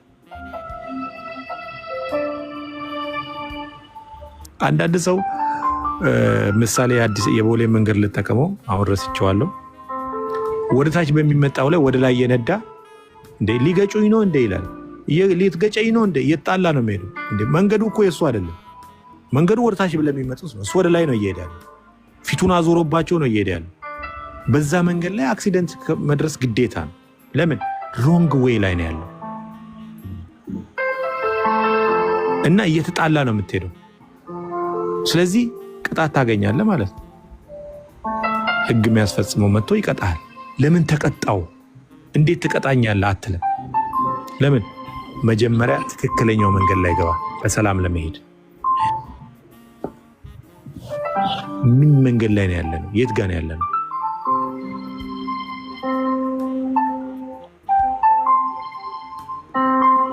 አስባችሁ ታውቃላችሁ ምን መንገድ ላይ ሆነ ነው እግዚአብሔር ዳቦ እየጠየቅ ያለው ከዕዳ ውስጥ አውጣኝ ምትል ያለው መንገድ ምን ላይ ነው የትኛው መንገድ ላይ ሆነ ነው እየጠየቅ ያለው እግዚአብሔር ሆይ ቢዝነሴ እንደዚህ ሆኗል ምን የት ጋር ሆነ ነው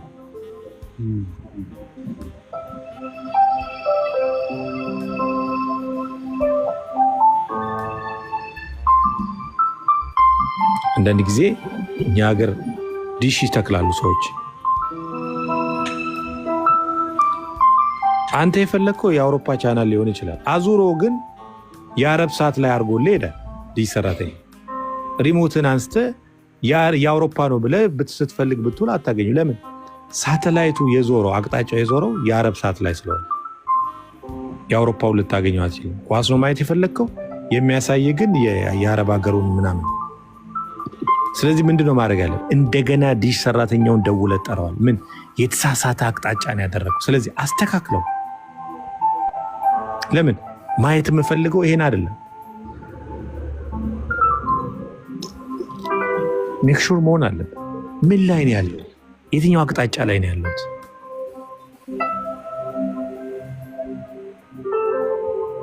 ቆም ብለን ምንድን ነው እግዚአብሔር፣ እኔ ቢዝነስ ሲበላሽብኝ በእውነት ነው የምላቸው የተመጻደቁ ሳይሆን ስለተበላሸው ነገር አለ ማስበው።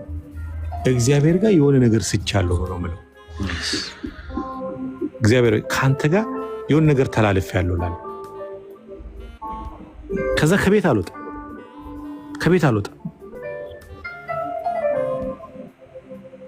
አልወጣም በቃ ምንድን ነው እላለሁ። እግዚአብሔር ምንድን ነው በቃ እንደዚህ አድርግልኝ ብቻ ሳይሆን መንገዱ ላይ መኖር አለብን። ባለፈው አንድ ልጅ ተማሪዎች የሚጠቀሙባት መኪና አለች። ሲመጡ አስፔዛ የሚያደርጉባት ምናምን ወደዛ ወደዚህ የሚሄዱባት መኪና አለች እና ልጁ መኪናዋ ቤንዚን ነው የምትጠቀመው። ትንሽ መኪና ናፍጣ ቀዳባት። ናፍጣ ቀድቶባት መኪናዋ ትንሽ እንደሄደች ቆመች። ምክንያቱም የእሷ ያልሆነ ነገር ነው ውስጥ የገባው። ቆመች፣ ደወለል፣ መኪናዋ ቆመች አለ። ምን ሆነች? እኔ እንጂ አትሄድም አለ። ለምን? የሚያቀጣጥላት ጉልበት ያ ነዳጅ የተሰራው ለዲዝል መኪኖች ናፍጣ ለሚሄዱት፣ እሷ ቤንዚን ነው የምትፈልገው። ስለዚህ የማይገባትን ይቀዳል። ምን ሆነ? ምንድን ነዳጅ ቀድቼ ምን አይነት? ከዛ ምልክቱን ሲነግረኝ የሆነ ነገር እንደተሳሳተ ገባኝ። ምን አይነት ነዳጅ ነው የቀዳበት? ስንት ቁጥር ነው የቀዳበት አልኩት። አረንጓዴውን ነው የቀዳሁበት አለ። ዲዝል የሚለው ዲዝል ይላል ወይ ስለው አዎ አለ። የእሱ አይደለም እና ፍታው ከስራ አልኩት። አየህ ዋጋ ከፈለ።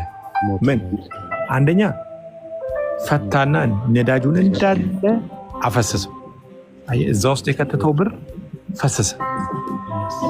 ሁለተኛ ነዳጅ በነዳጅ ሆነ፣ ልብሱ ቆሸሸ። ምክንያቱም የእሱ ኃላፊነት የእሱ ሪስፖንሲቢሊቲ ነው። ማንም አይነካም።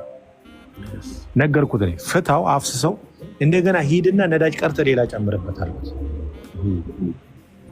በሙሉ አፍስሶ ጨርሶ እንደገና ገጥሞት ከስር ብሎኑን እንደገና አስሮ ከዛ በኋላ ነዳጅ በጀሪካን ሄዶ ተሸክሞ መጥቶ ቀደ። የተሳሳተ ነገር በማስገባቱ ዋጋ ከፈለ። ለምንድን ነው ዋጋ እየከፈልን ያለው? የት ጋር ነው የተሳሳተ? ምንድን ነው ህይወታችን ውስጥ የጨመርነው?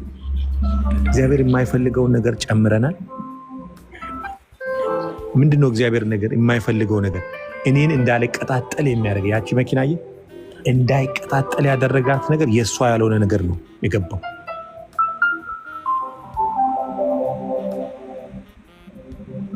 የእሷ ያልሆነ ነገር። ስለዚህ እግዚአብሔር የኔ ያልሆነው ነገር ወደ ህይወቴ የገባው ምን? ህይወቴን ወደ ኋላ የሚጎትተው ነገር ያቆመኝ ነገር ምንድን ነው? እሰራለሁ፣ አይሆንልኝም። እለፋለሁ፣ እንደ ሰው አይሆንልኝም። እዳክራለሁ፣ ህይወቴ ምንም ደስታ የለኝም። ምንድነው ያጣሁት? መጠየቅ ያስፈልጋል። ህይወታችን በምንድን ነው ደስታ ያጣው?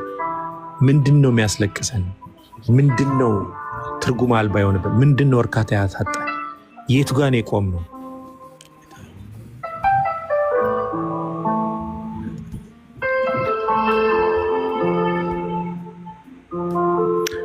አንዳንድ ባለሀብቶች አይታችኋል? ፕሪቴንድ የሚያደርጉ አክት የሚያደርጉ ገንዘብ ተበድረው የብድር ገንዘብ ሀብታም አያስብልም። ለምን ሊቀበል ይችላል አንድ ቀን።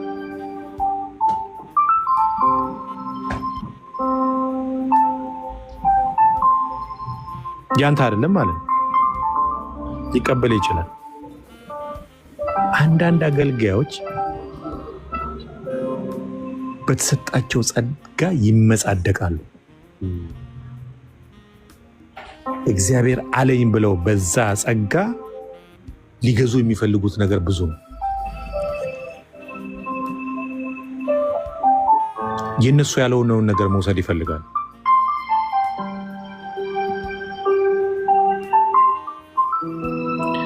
እኔ በጣም ብዙ መልእክት ይመጣልኛል። የብዙ ሴቶች ባል ነኝ እኔ።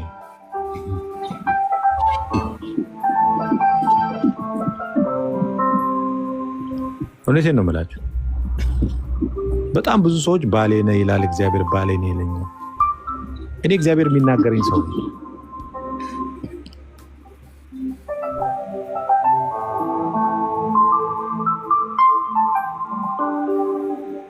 ተቀይረዋል እንደ የነገር ሸሪያ ሆነዋል እንደ ያልኩኝ። እውነቴን ነው የምላችሁ። ወደ ሸሪያ ህግ ገብተናል አልኩኝ። ምክንያቱም ሸሪያ ህግ ስለሚፈቅድ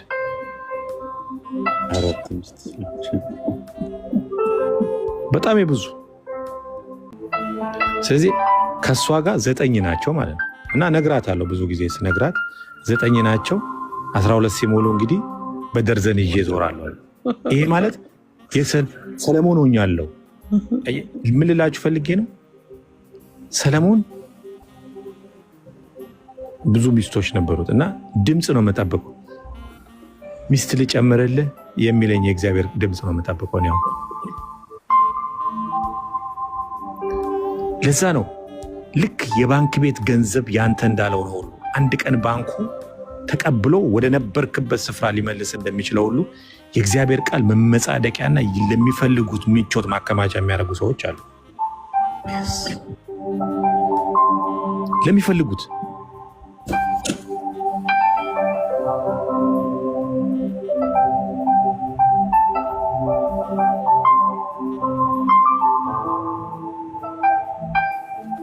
ለሚፈልጉት ሐሳብ ለሚፈልጉት ነገር የሚፈልጉትን ነገር መግዛት። በባንክ ገንዘብ የምትፈልገውን ነገር ብትገዛም አንድ ቀን ይወሰዳል።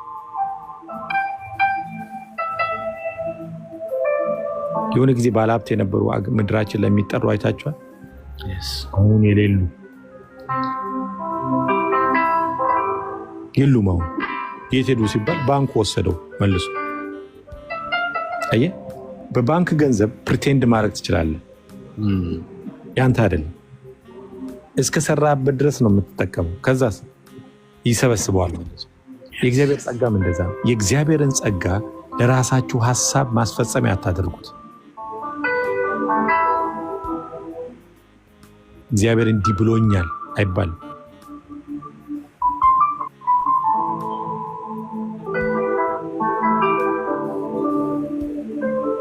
ለዛ ነው ኤግዚት ማድረግ የሚያስፈልገው፣ መውጣት የሚያስፈልገው። ኤግዚት ማድረግ ካለንበት ስፍራ ላይ ወጣ ብለን መቆም፣ ኤግዚት አድርገን መቆም፣ ማየት የመጣሁበት መንገድ ልክ ነው። አይ አንዳንዴ በጣም ረዥም ሳትሄድ 300 ማይል ሲቀር መመለስ ትችላለህ። ቢያንስ ወደዛ 300 ኪሎ ሜትር የምትሄድበትን ወደ ስፍራ እግዚአብሔር ወዳየልህ ስፍራ 300 ትመጣበታለህ። ቢያንስ አየህ 900 ከምትመጣ 600 ብትመጣ ይሻላል። ወደፊት 300 ነው ሄደ 900 ነበር የሚመጣበት። እዛ ቦታ ላይ 900 መመለስ እኮ አይቀርም ስፍራ ስላልሆነ ዋጋ ከፍለ ሄደ ያን ሁሉ ሄደ። ያ ድራይቨር እዛ ደርሶ ቢሆን የሞላው ሎኬሽን ላይ ቢደርስ ምናልባት ካፌ ሊሆን ይችላል፣ ቦታ ስታርባክስ ሊሆን ይችላል። ቡና ፈልገ ነው ይባላል። ምክንያቱም ትራክ ደግሞ ስለማይገባ የቅጣት $2000-3000 ቅጣቱን ተቀብሎ ነው የመጣው። መድረሱ ብቻ አይደለም ትኬት ተቀብሎ ነው የመጣው። ለምን መግባት በሌለበት ስፍራ ነው አይገባው። መግባት የማይፈቀድበት ስፍራ ላይ ነው ሞልቶ እየሄደ ያለው። ግን ዌክ አፕ ኮል አደረገለት። አየህ አገልጋዩ ምን አለ? ጸልይ፣ እግዚአብሔር እንዲህ ያለኝ ነው ጸልይ። የዛን ጊዜ ኤግዚት አድርገህ ትታጠፋለህ። ፊትህን ታዞራለህ ወደ እግዚአብሔር። የት ነው ያለው? ለምን ፐርፐዝ ነው የተፈጠርኩት? እግዚአብሔር ምንድን ነኝ? እኔ ማን ነኝ? ሃሌሉያ። የማንነት ጥያቄ የኦሮሞነት፣ የአማራነት፣ የትግሬነት ጥያቄ አይደለም። የእግዚአብሔር ልጅነት ጥያቄ። እኔ ሰዎች ማንነት ማን ነው ይሉኝ። ማንነቴ እኔ ሰው ነኝ። ሁለተኛ እኔ ራሴ ማንነቴን እየጠየቅኩ ያለሁት እግዚአብሔር ጋር። እኔ ማን ነኝ ስትሰራኝ? ቋንቋን በውስጥ የፈጠርክ፣ ይህን ከለር የሰጠኝ፣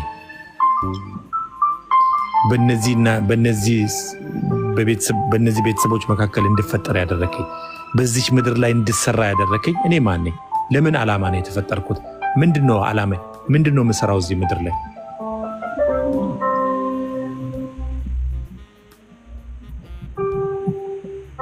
እንድበላ፣ እንድጠጣ፣ እንዳገባ፣ እንደወልድ እሳ ምናምን የሚባለው ነገር እንደዚህ በምቾት ኖሬ ከዛስ እንድጣል? የሰው ልጅ ሁሉ ይጣላል። የሞተባቸውን ዘመድ አስቧቸው። መቃብራቸውን ሄዳችሁ አይታችሁ ታውቃላችሁ? ሄዳችሁ አብራችሁ ታወራላችሁ? ምሳ ትጋብዟቸዋላችሁ?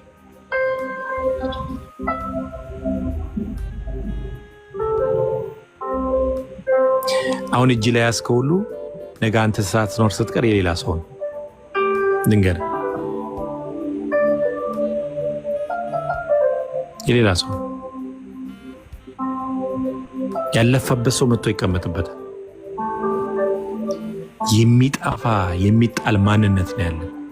ስለዚህ ለዚህ ስጋችን ሳይሆን መድከም ያለን እግዚአብሔር ሆይ በገና ስትፈጥረኝ እስትንፋስን እፍ ስትልብኝ እኔ ማን ነኝ? ማን ነኝ? ማንነቴ ምንድን ነው? እዚህ ምድር ላይ ስኖር ለምን ዓላማ ነው የኖርኩት? ምን ሰርቼ እንዳልፍ ነው የፈለግከው? በሰጠኝ በዚህ ጥቂት ዓመት ውስጥ ለምሳሌ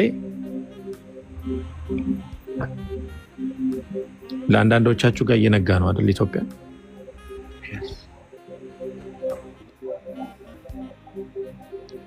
ብዙ ሰዓት አልቆየም። ጓደኛዬን ደግሞ ስለማወራት ሲነጋ የኔን ድምፅ ካልሰማች ደግሞ ይከፋታል።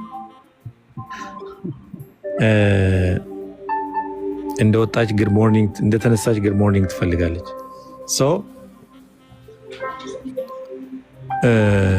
ብዙ ጊዜ ይሄ አንተ ጋር ደብተር አለ ወይ ወይንሸት ጋር አለ?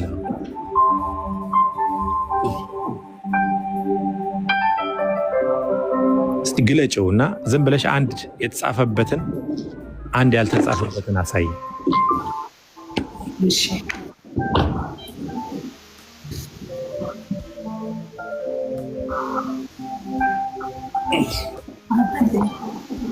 ኦኬ፣ እሱ የተጻፈበት ነው አይደል?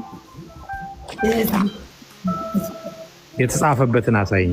ሙሉ የተጻፈበት ራቅ አድርጊና የተጻፈው እንዳይነበብ። የእግዚአብሔር ቃል ነው ለነገሩ። አንቺ ምስ እኔ ኦኬ፣ የተጻፈበት አሁን ይታያችኋል አይደል? የተጻፈበት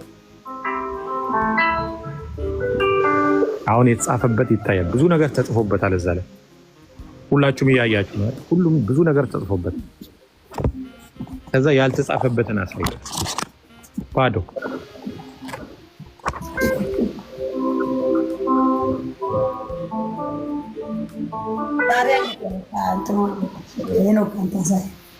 ያልተጻፈበት ይታያችኋል። ይሄ ነው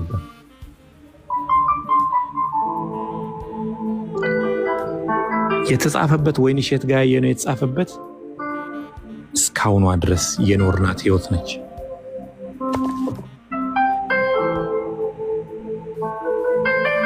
ብዙ ነገር አድርገናል። ዝሙት አድርገናል፣ ውሸት አድርገናል፣ ጥላቻው፣ ዘረኝነቱ፣ ምኑ ብዙ ቀኖቻችን ላይ እነዚህ ጽፈናል። ተጽፎበት አልፏል። ነጋችን ላይ ምን ለመጻፍ ነው የተዘጋጀ? የትላንትናውን ለመድገም ነው?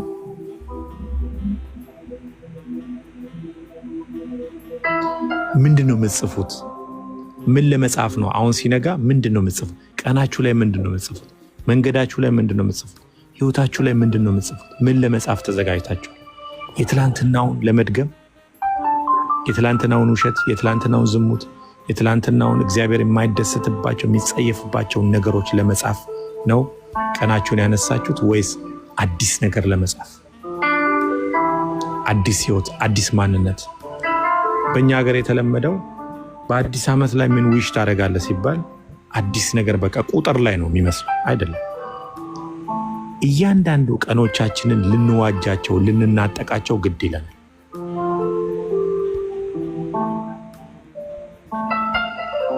እያንዳንዱ ነገራችን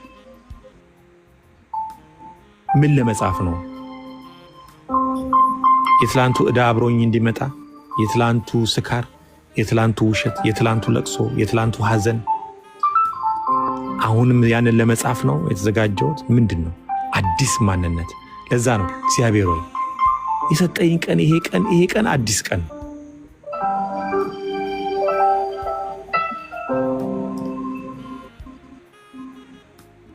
አዲስ ቀን ነው።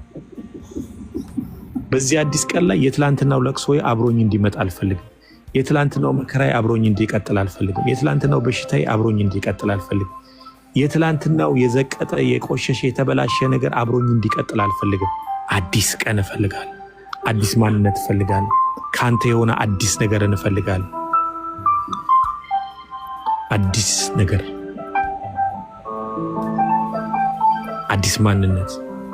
አየህ፣ አዲስ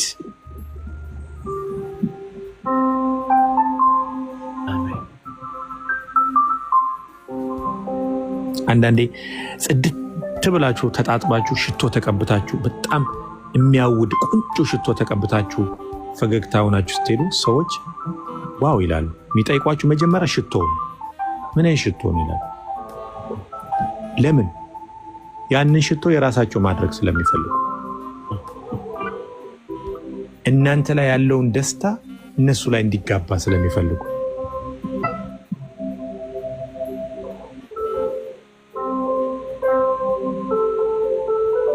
እዛ ነው ቀናችሁ ላይ አዲስ ነገር፣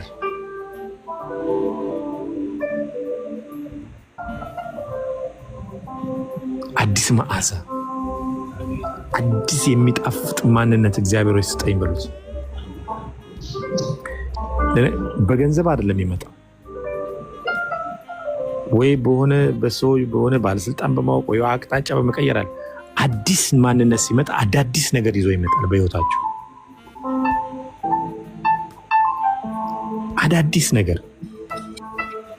ትላንትና አቢዩዝ አድርገነዋል። በቃ ማንነታችን በአልኮል አቢዩዝ አድርገናል። ሲያስቡት የተወሰነ ደቂቃ ትላንት ምን ነበር? ማን ነበር? ትላንት ቀኑ ሙሉ ማን ነበር? ምን ስናደርግ ነበር? እስቲ አስቡት። ማን ነበርኩ እኔ?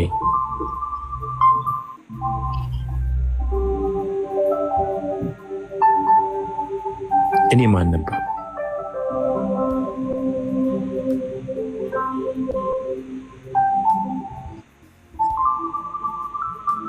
ቁጭ ማለት በእግዚአብሔር ፊት ራሱ ጌታ ኢየሱስ ክርስቶስ የጥሞና ጊዜ፣ አዲስ ነገር፣ የእግዚአብሔር ጊዜ ይፈልግ ነበር። ከእርሱ ጋር ማውራት ይፈልግ ነበር። አያችሁ፣ መጸለይ፣ አዲስ ነገር። እግዚአብሔር ሆይ እኔ ማን ነኝ? በእንባ ጠይቁት። ያው በችግሮቹ በቤት ክራይ ፊት አታልቅሱ፣ በበሽታ ፊት አታልቅሱ፣ ባስጨነቋችሁ ሰዎች ፊት አታልቅሱ። በዚህ በዓለም ላይ በግራ እያጋባችሁ ባለው ነገር ፊት አታልቅሱ። ለሚያስለቅሳችሁ ነገር የሚያስቃችሁን እግዚአብሔርን እየነገራችሁት በእግዚአብሔር ፊት ተቀመጡ።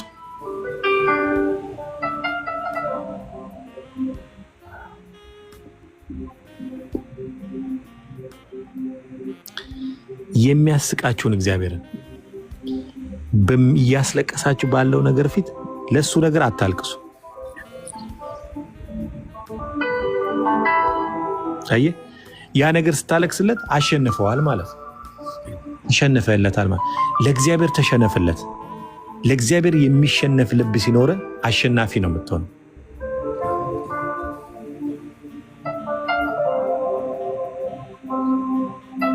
ለምንድን ነው ሀገራት የኛ ሀገር የምትሳተፍበት ስፖርት ምሳሌ ላድርግ።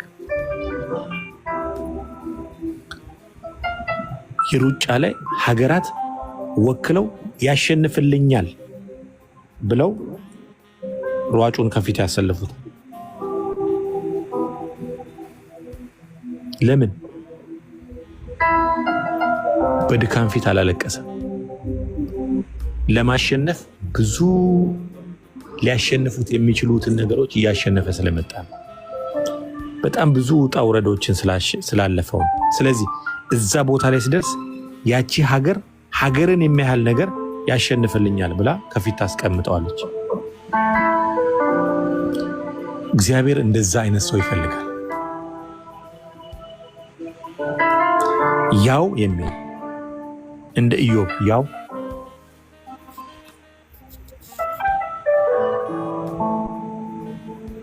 እንደ ደመና የከበቡን ምስክሮች አሉን አይደል የሚለው። ብዙ የከበቡ ምስክሮች አሉ። ከምስክሮቹ አንዱ እነማን ናቸው? ምን ሊመሰክሩ ነው ቁጭ አሉት? ለእግዚአብሔርና በእግዚአብሔር ምስክር ሊሆኑ እግዚአብሔር ማለት ምስክሮች ናቸው ብሎ ሲመርጣቸው አይገርማችሁ? ማለት እነዛ ሰዎች ምን አይነት ህይወት ልኬት ቢኖራቸው ነው እግዚአብሔር ምስክር ብሎ ያስቀመጣቸው? እስራኤሎችን ከግብፅ ሲያወጣ ድንጋይ ነበር ምስክር ያስቀመጠው። ዮርዳኖስን ከመሻገራቸው በፊት ድንጋይ ነበር ያስቀመጠው። 12 ድንጋይ ምስክር ናቸው ብሎ። ዛሬ ደግሞ እኛን የከበቡ እንደ ደመናን የከበቡ ምስክሮች አሉናል። ምስክር ለእግዚአብሔር ምስክር እስከ መሆን ድረስ የሚያደርስ ማንነት። ፍራኦል ለእኔ ምስክር ነው። ወይንሸት ምስክር ናት። 330 ሰው አለ። 330 ሰው እነዚህ ምስክር በእግዚአብሔር ምስክር ተብሎ መጠራትን የመሰለ ነገር አለ? ከዚህ በላይ የሚያረካ ነገር አለ? የለም።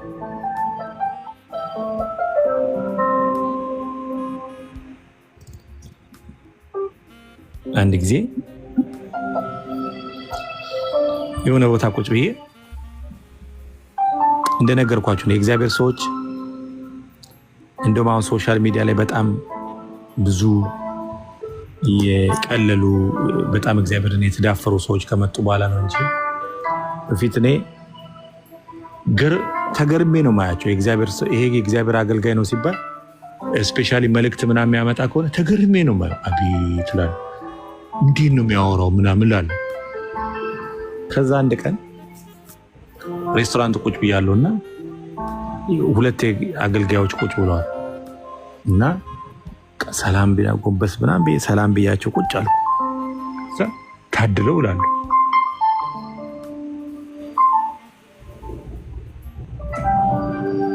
እነሱ በታክሲ ነው የመጡት፣ እኔ በመኪና ነው የመጣሁት።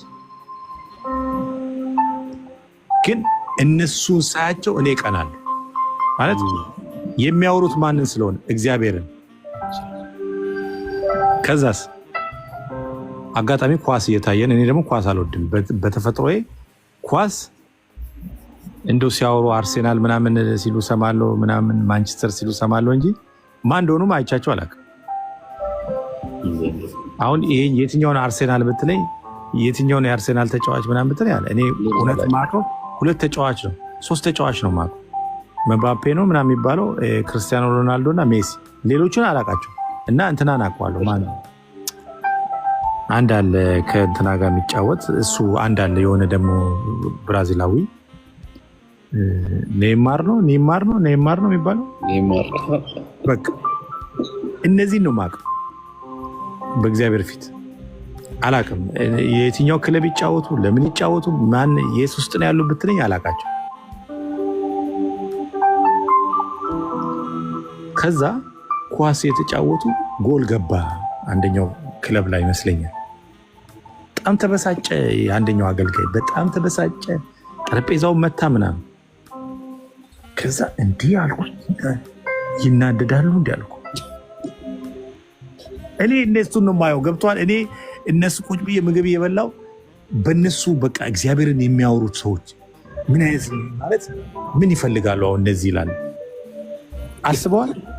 እግዚአብሔርን እያወሩት ነው ብዬ በእነሱ ቁጭ ብዬ እየተገረምኩ ነው። እኔ ምግብ እየበላው እነሱ ደግሞ ኳስ ነው የሚያዩት።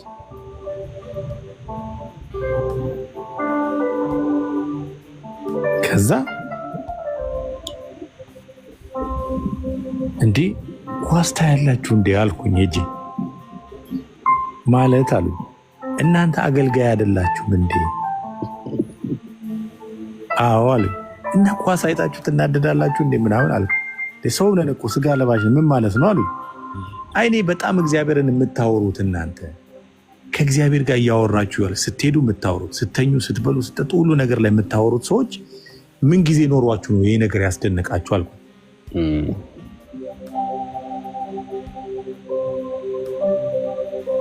ከዛ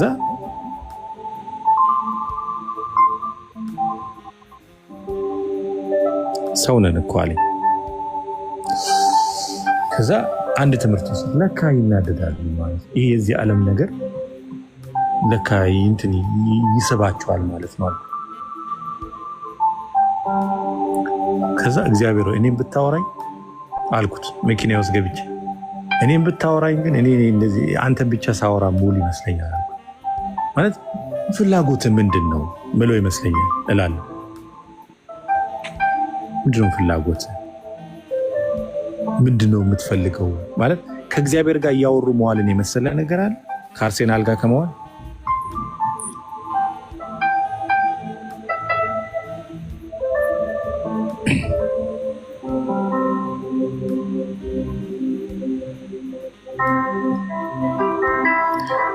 የእግዚአብሔርን ሀሳብ ለምድሪቱ ያለውን ሀሳብ ለእናንተ ያለውን ሀሳብ ለሰው ልጆች ያለውን ሀሳብ እሱም መስማት የመሰለ ነገር አለ?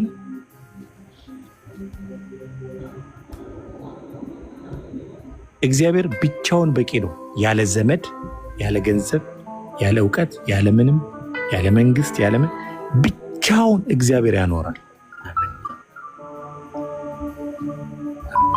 ግን ምን ሰዓት ላይ ሲባል አሁን ያለንበት ህይወት ኤግዚት አድርገን ቆም ብለን የት ጋር እንዳለን እና እግዚአብሔር ወይ ለዚህ እኮ ነው አንዳንዱ እግዚአብሔርን ተሸክሞ ኳስ እያየ ነው።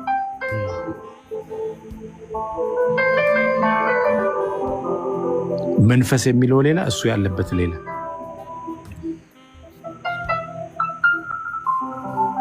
አንዳንዱ መንፈስ ቅዱስን ተሸክሞ ዘር ተሸክሟል። በነገራችን ላይ ዘር መብቀል የሚችልና ፍሬያማ መሆን የሚችል ብቻ ነው እግዚአብሔር ዘር የሰጠን ለምግብነት የሰጣቸው ዘር እንጂ የሚሸትና የሚከረፋ ዘር አይደለም። አንዳንዱ መንፈስ ቅዱስን ተሸክሞ ዘር ተሸክሟል። የሰው ልጆች የተደባደቡበት እየሞቱበት ያለው ዘር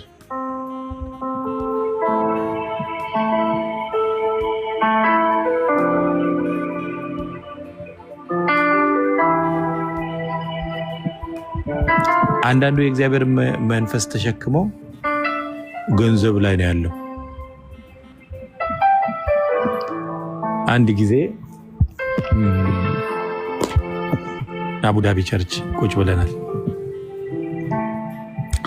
አገልጋዩ ከኢትዮጵያ ነው የመጣውና እህቱ ገንዘብ ልካለት ከአሜሪካ እቃ እየገዛ ነው እና እኔ ዱባይ ትንሽ ስለቆየው እኔ ሄደን ገንዘብ የሚላክበት ስፍራ ወደ ጎልደን ሱቅ ነው ምናምን አካባቢ ላይ ብር ተቀብለን ቸርች እንሂድ አልኩና ሄድን። እሱም በዝማሬን በመሳሪያ ተጫዋችነት ነው የሚያገለግለው ብቻ። ከዛ አየህ አገልጋይ ስለሆነ ከፊት ነው ቁጭ ያለው። ያው አገልጋዮች ሲባል ከፊት ነው የሚቀመጥ እና እኔም ከሱ ጋር ስለሄድኩኝ ከሱ ጎን ቁጭ አልኩ እና አንድ ላይ እንቀመጥ ብሎኝ ከፊት ወንበር፣ እኔ ደግሞ ከፊት ወንበር መቀመጥ አልወድም። አገልጋዩም ሲነግር ምሳሌ የሚያደርግ አንተን ተነስ ምናምን ስለሚለ ከኋላ ነው መቀመጥ የሚመች። ከዛ ልጁ ብር ተቀብለናል። ገባ ብር ተቀብለን ከአሜሪካ እህቱ ብር ልካለት የዛሬ 9 ዓመት ነው ምናምን ነው የምነግራችሁ ወሬው። ብር ልካለት ተቀብለናል። $10,000 መስለኝ ላከችለት። ወደ 35,000 ድራም ምናምን አካባቢ ብቻ ኪስ ውስጥ ይዞ እና ከዛ ወደ ምንድነው ወደ ዴራ አካባቢ ሄደን እቃ እንገዛለን ምናምን ብሎ ነው። ግን ቸርች እንሂድ ቸርች ምናምን በጣም በቃ ብለን ተሄድን። እሱን ንግዛ በቃ እኔ ቸርች አንደኛ አቡዳቢ ቸርች ቀረ ማለት የዛ ቤት ምእመን ጠቅላላ ይደውልብሃል። ማርፈድም አልፈልግም መቅረትም አልፈልግም። ከቀረ በሙሉ ሰላም አይደለ ቀኑን ሙሉ ስልክ ስትመልስ ነው የምትውለው፣ ወይ ስልክህን ነው መቀየር ያለብህ። ስለዚህ እኔ በቃ ሙቼ ይገኛሉ መሄድ አለብኛል። ሄድን እና ቁጭ ብለን ቃል እየተሰበከ እሱ ስልኩን ይዞ ያባዛል። ቃል እየተሰበከ ነው እና እሱ ቁጭ አድርገው ያቺ የወሰዳትን ብር ይደምራል፣ ይቀንሳል። እኔ አየሁት። አንደኛ አገልጋይ ነው።